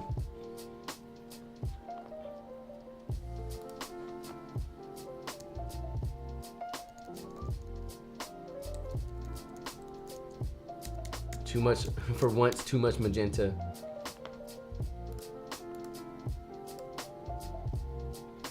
Bring down the hue again, make sure everything looks really red. Because when you have that much red, you don't want to lose the vibe of the red. Add some more exposure to this one.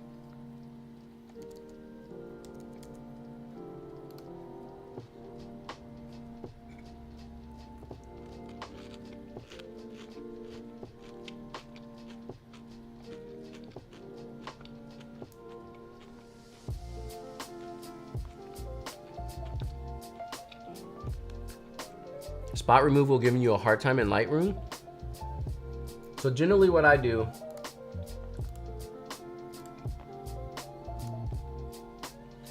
now first off, the biggest thing with spot removal is you have to know its limits, because it definitely has limits. So here are the settings for my spot removal. I usually try to keep the size as small as I can. No feather, opacity all the way, and I use heal. And generally, doing stuff like this is fine. Like, I could come in here all day and just like clear out little things. You just have to make sure it's picking the right spot too. Sometimes spot removal will choose like the most random of areas. And so again, I usually don't touch up photos that much like this, but if I do, I don't do extreme like frequency separation. I just kind of come in and I'll clean up a little bit.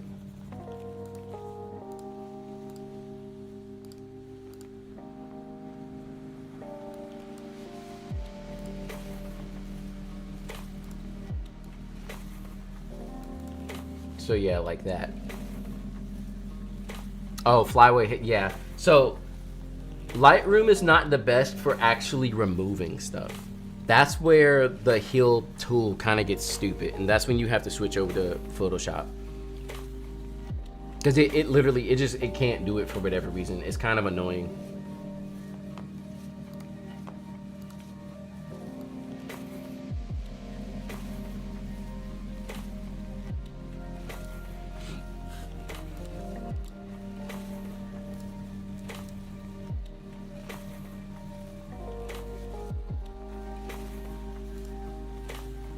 Again, this is another example of it feels like a second photographer shot. And this is why I keep saying, like, you can't build your portfolio as a second photographer. Because you're really not even taking you're not taking photos. You're just kind of trying to get a picture in. And that's very different than actually taking photos.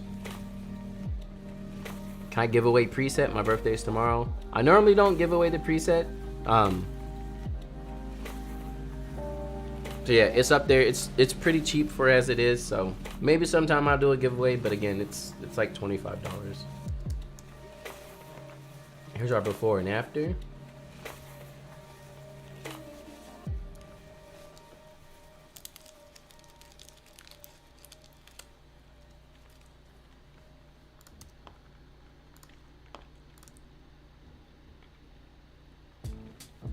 Is this a wedding? Is this at a show? So there's so much light action going on here that I'm just gonna black and white this.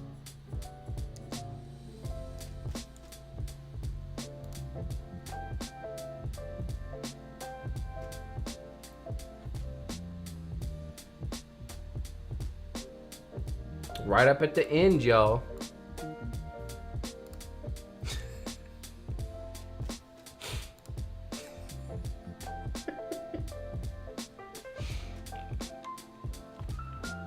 This is also black and white. The focus is a little soft. It just has a very like film-esque photo feel to it.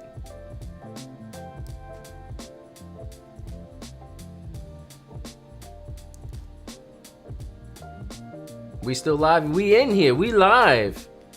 Thank you for your channel and the advice you give. You're welcome. Can you guide me on how to contour the face? I can't.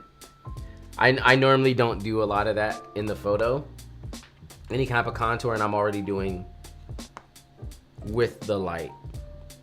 Any type of post-production, that's not me. This might be a black and white one too, but we're gonna...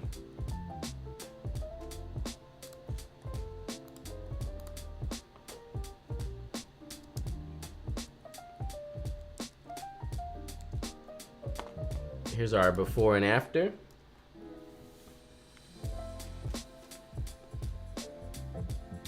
John, tips on editing video out of the XE3. Wanting to get into shorts, TikTok, Reels. The editing is pretty straightforward. I don't know if I can give too many tips, but I do know I love classic Chrome. Usually looks really good on video. That's what I use on my videos. That's what you're seeing here. I record now with my X-T4, but the X-T3 is basically about the same. So there's not too many huge tips I could give.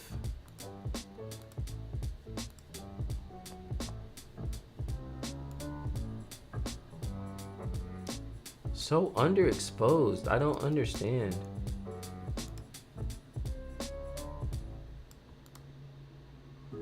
Ugh, that wall is like, it's not straight.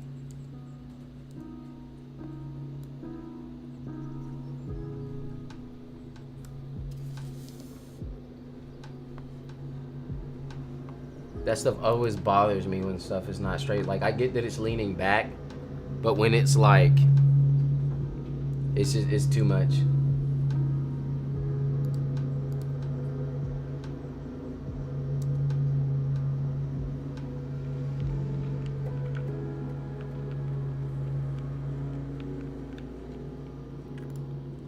Here's our before and after.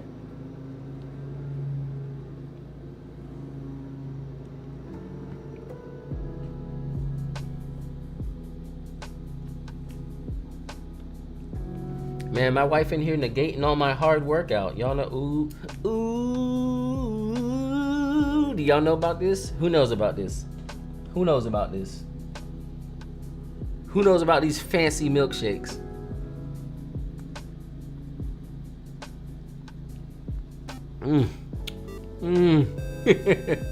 Ah!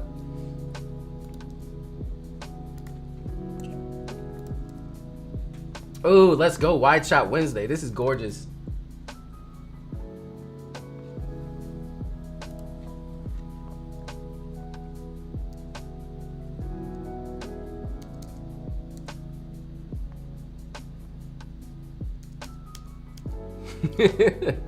Cookout's the GOAT. What you know about these fancy milkshakes?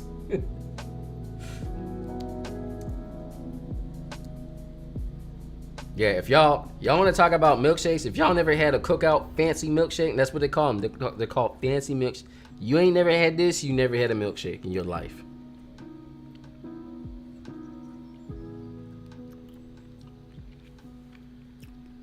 I just had Cookout for the first time in Greensboro, North Carolina. Get the peach coffee. Yo, the milkshakes will change your life. Tips on just shooting ceremony and some reception. 4-hour wedding day. If you're not doing any getting ready, it's usually pretty straightforward. I personally think that getting ready is one of the harder parts of a wedding day. The ceremony and everything else is pretty easy, honestly. We don't have one of those here. No, I'm from Philly, so that was like my... Oh, yeah, so you really did. It was your first ever time. Yeah, them milkshakes. Milkshakes will change your life. This might be black and white. Yeah. It just has that editorial feel, too, that you want to make it black and white.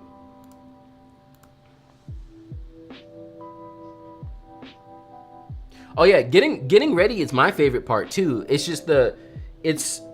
In my opinion, it's like the most hectic for photographers because you have to manage people getting ready.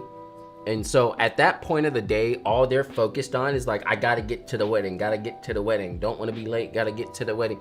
But you're like, hey, I need you to do stuff and we're gonna do things, we're gonna take photos. So it's just like having your hands on it, but also letting it happen at the same time. Whereas like ceremonies and receptions, they just happen. They're going to happen. You have no say in anything. Things just happen. You have to like be a part of it. Getting ready is very much you. If the room's dirty, you have to be like, hey, somebody clean this up. If you need to take certain shots, people are gonna come to you and ask you. If things run late and then they still expect you to take photos, you know what I'm saying? Whereas like the ceremony and all that stuff just happens. So that's why, in my opinion, the start of the day is what will throw off photographers the most if they don't have a good handle on it. Any tips to get portfolio when you don't have any weddings booked? Styled shoots and or book super cheap weddings. Really just small, tiny weddings of people who just need some photos. Because at least, even if you can come out of a wedding like that with a good like 5 photos, that's all you need. So I dropped the oranges a bit and then I warmed it up a tad because it felt kind of dead in the skin and stuff.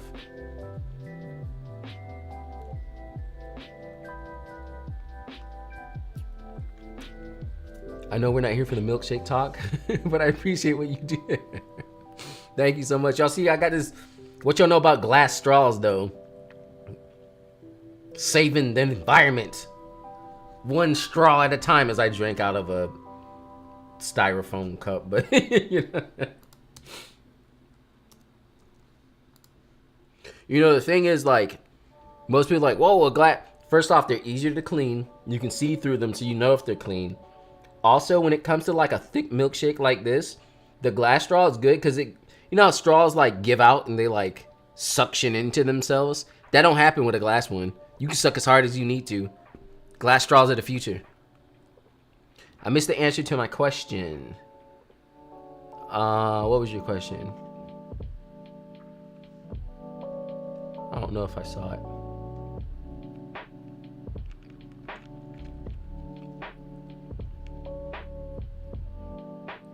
The XT30 has been a joy. Yeah, I don't know if I saw your question. Black and white, def. You already know. Ta-da! Look at them feels.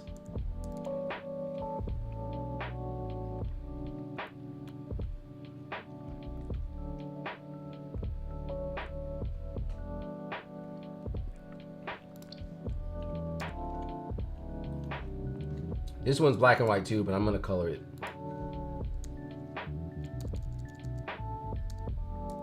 Y'all coming through with the 50F2. These photos look good.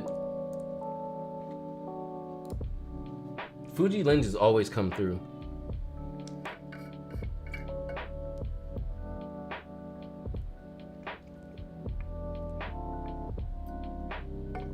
Oh, the question by AR? Yeah, I was saying, don't second shoot to build your portfolio, but try to take super cheap weddings.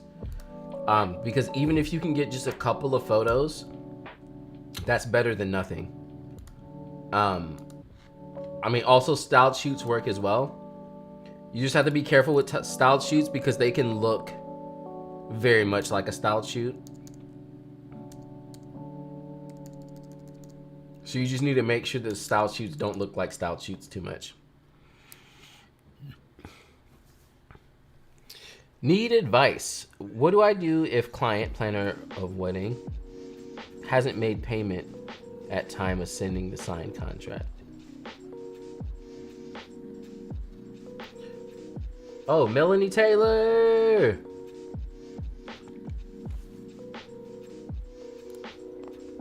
So, okay. When it comes to the contracts and stuff, you really have to, first off, you should be sending the contract early. It should never be a last minute thing.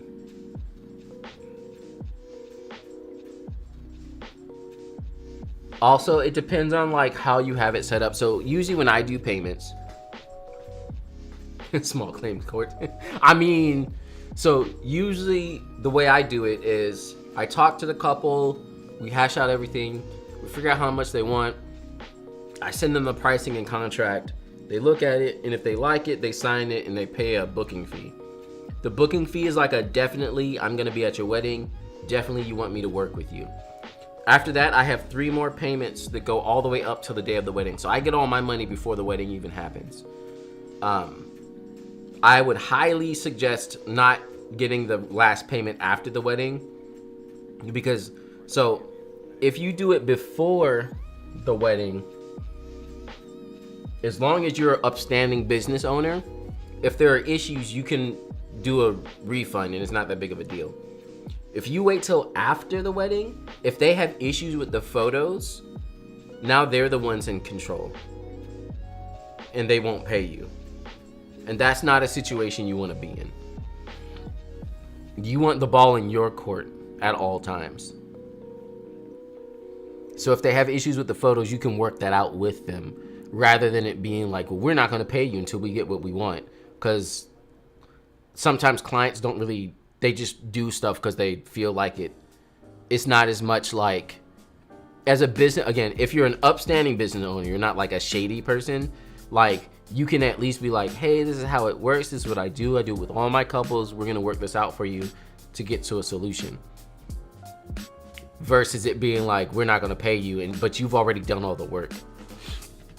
And they've already gotten their photos, or who knows. Send a friendly reminder. Yep, that's good. I sent a contract in January. They just signed last week. The planner said they were gonna send payment last week. It's been a full week and no payment.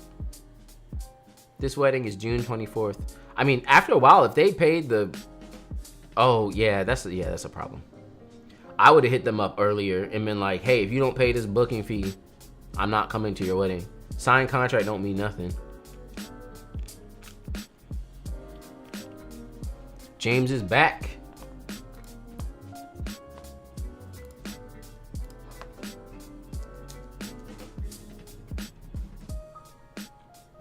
Oh, wow.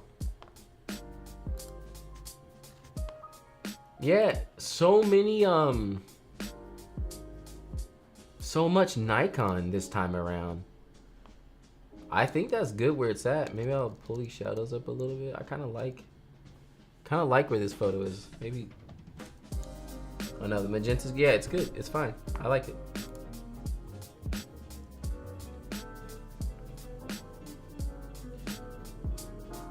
Actually, oh yeah, correct. I know it's null and void. Appreciate it. Yeah, it's unfortunate because at this point, June is coming up. So yeah, what I would do is give them just like a straight up like, hey, if you don't pay in the next 10 days, I'm sorry, because the contract, like you said, is null and void until I get my payment. So.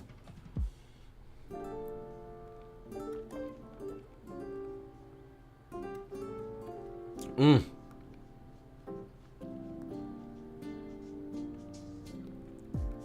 Mm.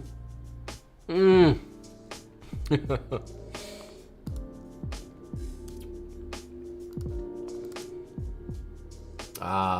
This is probably black and white, but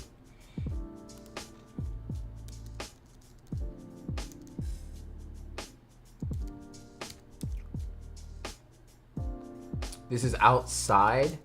That's why the flash is all direct like that, because it's the only way you're gonna get flash.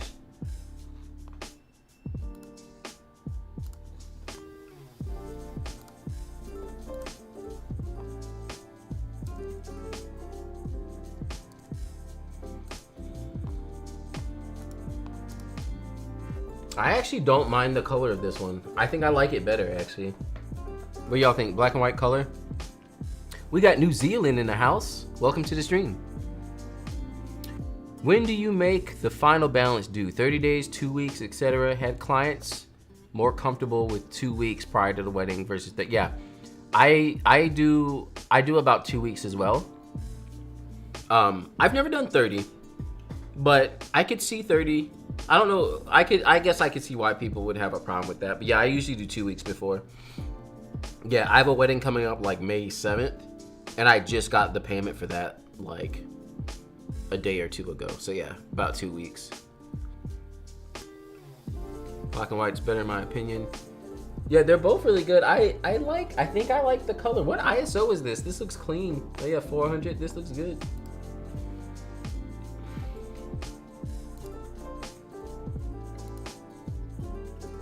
Is this all the same photographer? These are.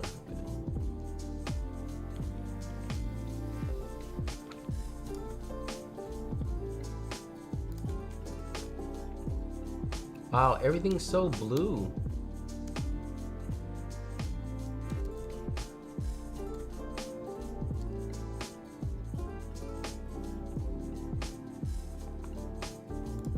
Here's our before and after.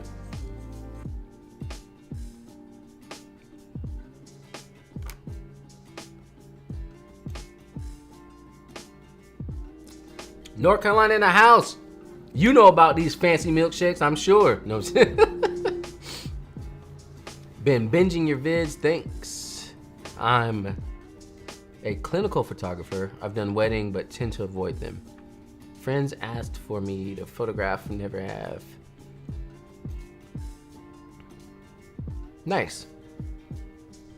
Glad you're enjoying the content. Hope I've been helping out some.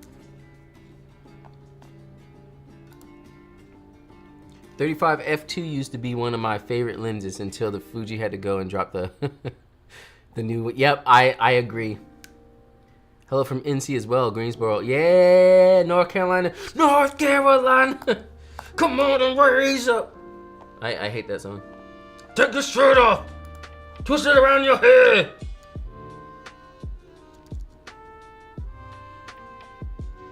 I'm about to call this stream the Nikon stream because y'all came through. Nikon Togs came through this time.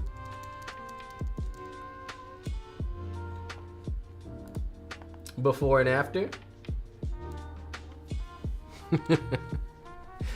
I like Greensboro. I had a great experience. Y'all look good in my book.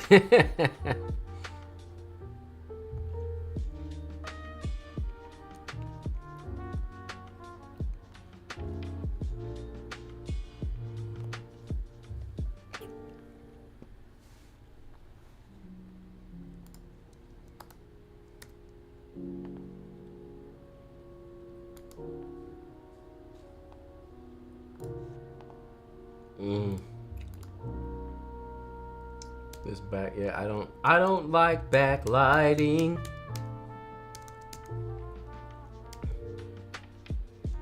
Unless you have like a reflector or something.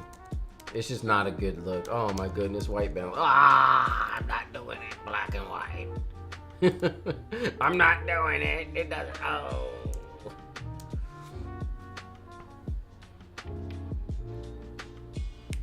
From VB, so very close.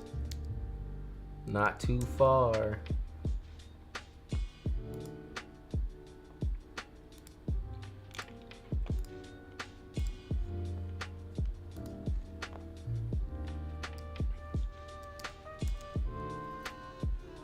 Backlighting is my sworn enemy. Yeah, and again, it works, but you have to have front lighting too. You have to have a reflector or something like that.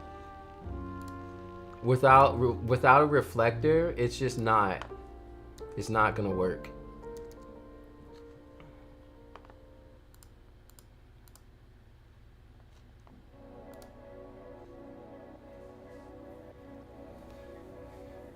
Sony all the way. Although I run a production company and we do mainly video. Yeah, video on Sony is like definitely top tier. Have you ever used Topaz AI? I've heard of it, but I haven't.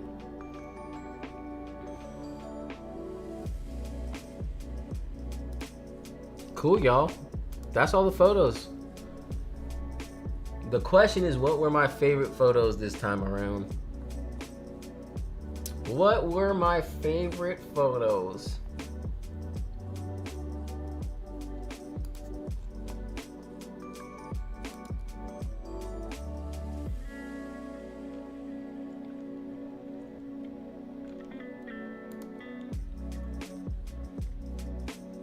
Here go all the standout photos for me.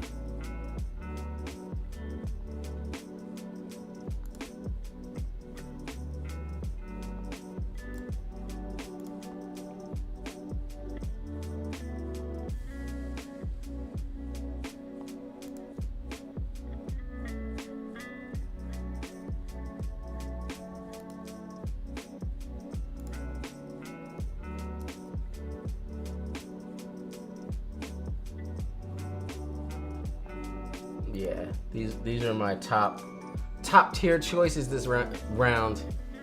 Amazing photos. Depending on how y'all put the information on your photos too, now that I have the Natural Feels Instagram page, I really want to start featuring people's photos that have been edited with the Natural Feels preset. Let me get that page to y'all.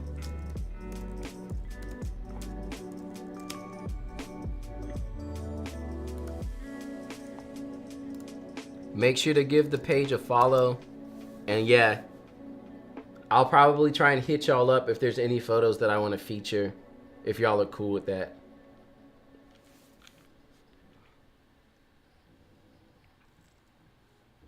Amazing stuff this time around though.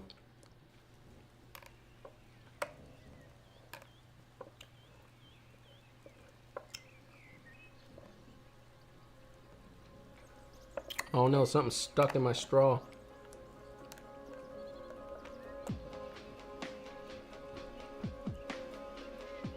Good stuff, y'all. Y'all in here. Y'all be in here. Absolutely beautiful photos.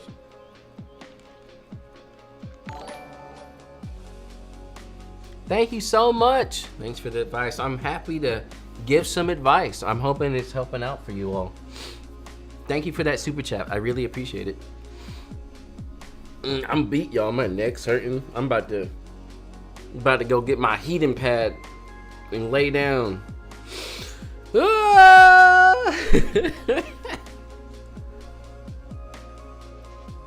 So while we're here, while we're ending off, let's do a quick little Q&A. I'm happy to answer a couple questions real quick while I'm sipping on my milkshake, my fancy milkshake. This time around, yeah. Usually every stream I pick my favorite shots.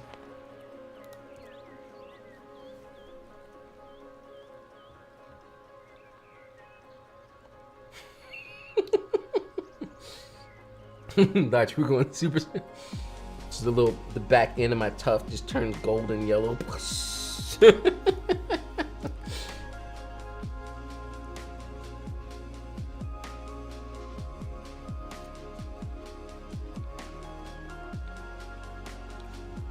There are so-called 500 wedding photographers in my area here in Oregon. What is your advice to get through the top? I would definitely go compare yourself to the market. Figure out who's the top of the market. Figure out who's the bottom of the market. And pretty much just figure out where your branding is compared to them. Because that's the thing. While there is competition, the competition isn't that heavy, because if your brand is solid and communicates what you're about heavily, people should be able to figure that out and it won't be that big of an issue.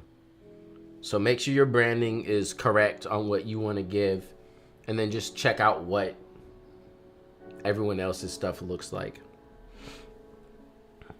What's your approach when it comes to full sun? Finding shade. I hate full sun so much. I find shade so quick. I'm like, ah. Yeah, that's my approach. I'm about to export these real quick. Give them the final oomph. So y'all can see what it looks like when I fully edit my photos. You seem like a stylish dude. Well, thanks. Did it take you a while to figure out your own style as a photographer? I believe you said. Yeah, it took me honestly like 5 years until I started really feeling confident about my photos. My mentor kind of helped in that, and just also looking at other photographers that I really look up to. Do you always shoot your weddings with a second shooter? No, I shoot majority of my weddings by myself.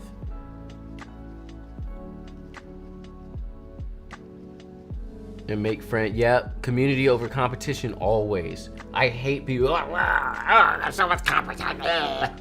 Hey, can I be your second? No, because if I teach you, then you're gonna do better than me. And no, everybody's getting married. This is what I always say. There's mad people in the U.S., like 3 million people or something, billion. I don't know. There's a lot of people. Everybody get married. A lot of people are getting divorced and getting married again. There's enough work to go around. People just act like, oh no, if you come in my market, I won't know. There's people getting married all the time. There's work for everybody. You can't book everybody yourself. That's what I never understand that, right? Especially if you're like a solopreneur like I am. I can only really handle 40 weddings max, maybe 50. But at that point, like, I'm running on fumes. So 50 couples in a year, and you're worried that someone else is gonna take the market? There's mad people.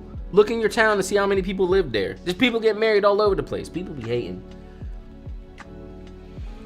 What is the one thing you're doing now while rebranding to elevate your business and book clients at a new higher price? The rebranding is really it. That's the main thing. I think that's the missing piece that I have, is that my branding is not portraying the price. So that's the main thing. Also, I'm gonna go back and curate my photos a little bit harder, but that's gonna come along with the rebrand and the website getting redone. John, may I please ask, how much do you charge for a single wedding? $6,500. That's for an 8-hour wedding with a second photographer and an album. I'll be starting a residency hall for international students, but on top of working overnights, they also want me to shoot our grand openings and events. Advice on charging my employer? I mean, just charge them a decent hourly rate, and don't be afraid of them. Don't let them like try to dictate you because you already work for them.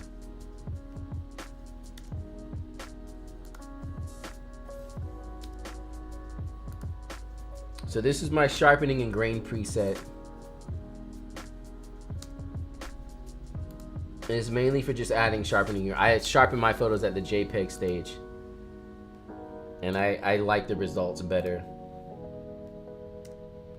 Oh, so good.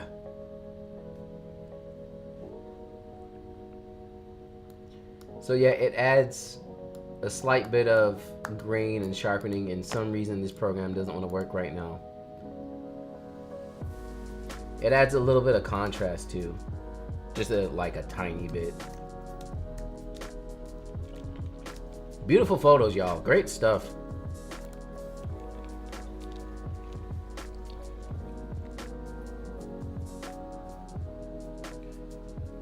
Doing cheap weddings for a portfolio, how do you market for that? I wouldn't market for it. I would just, especially if you're starting out and you're still building your portfolio, don't really market for cheap weddings. Just book what you can when it comes to you. Like I said, I started with Thumbtack. That's how I got my weddings. Are you on Squarespace or do you build your own? I am on Squarespace. Again, I'm not sponsored by them just because. I used to work there for 5 years and my website is on Squarespace. How many images do you usually deliver? It's an average of, I used to give my couples an average of 650, but it's more than that. Generally, it's around like 8 to 1,000 photos, 800 to 1,000 photos. 6,500, yeah. Now you saying you have 2 weddings in May makes a lot more sense. Well, the 2 weddings I have in May was before I raised my prices. The 2 weddings in May were when I was closer to like 5,000, like 4,500 or somewhere in that range. But yeah, I haven't booked at my new prices yet, but I'm thinking it's because of my branding, not the price. However, the whole market right now, just like money in general, is kind of hurting, so it may have not been the right time to raise my prices, but we'll find out. I have my first wedding. I will take 3 lenses. I'm scared I will miss a moment while a change of lens. Any advice? You just kind of have to roll with it. You will miss moments, but the biggest thing is not to miss moments that matter. You can't catch every moment. Also, if you're shooting with primes and you have 2, I hope you have 2 cameras, because if you don't have 2 cameras, you need to use a zoom lens. But if you're shooting primes and you have the 2 cameras, it should be okay. Because usually what I do is each camera is for a different type of focal length. So 1 camera is for all my wide lenses. 1 camera is for all my long lenses. And what I do is there's certain parts of the day where I know that there's certain lenses I'm gonna be using. So because of that, I'm not switching the lenses every 5 seconds. You know, start of the day, getting ready. You're usually inside a hotel or a smaller room. Great. I'm gonna use a 35 and a 50, and that's it. And I'm not changing that. I know that. So every part of the day, you should know which type of lenses you're using.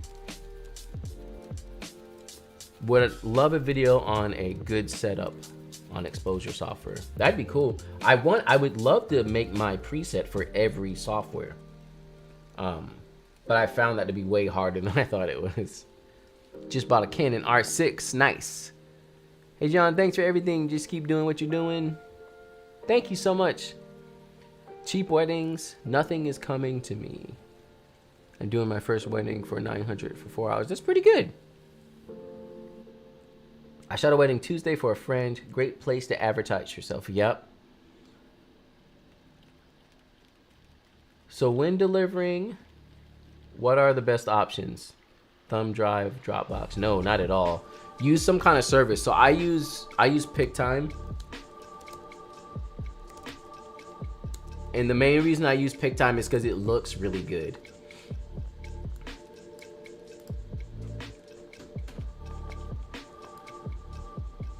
So basically when I'm delivering an album, like this is what I'm seeing, or this is what my clients are seeing. So they get to see all this stuff in here. They see all their photos. They can download all their photos. It's just a good time. And it looks good. Dropbox is lame. It's just like, here's your photos, I guess. You want to move past that. You want to give them an experience. I got away from the whole thumb drive thing. Everyone, oh, only a thumb drive. Like, most people's computers nowadays can't even use a thumb drive on them. They have like no USB ports. Or if it's like Apple stuff, they only have USB-C at this point. So I don't know. I feel like it's kind of old school.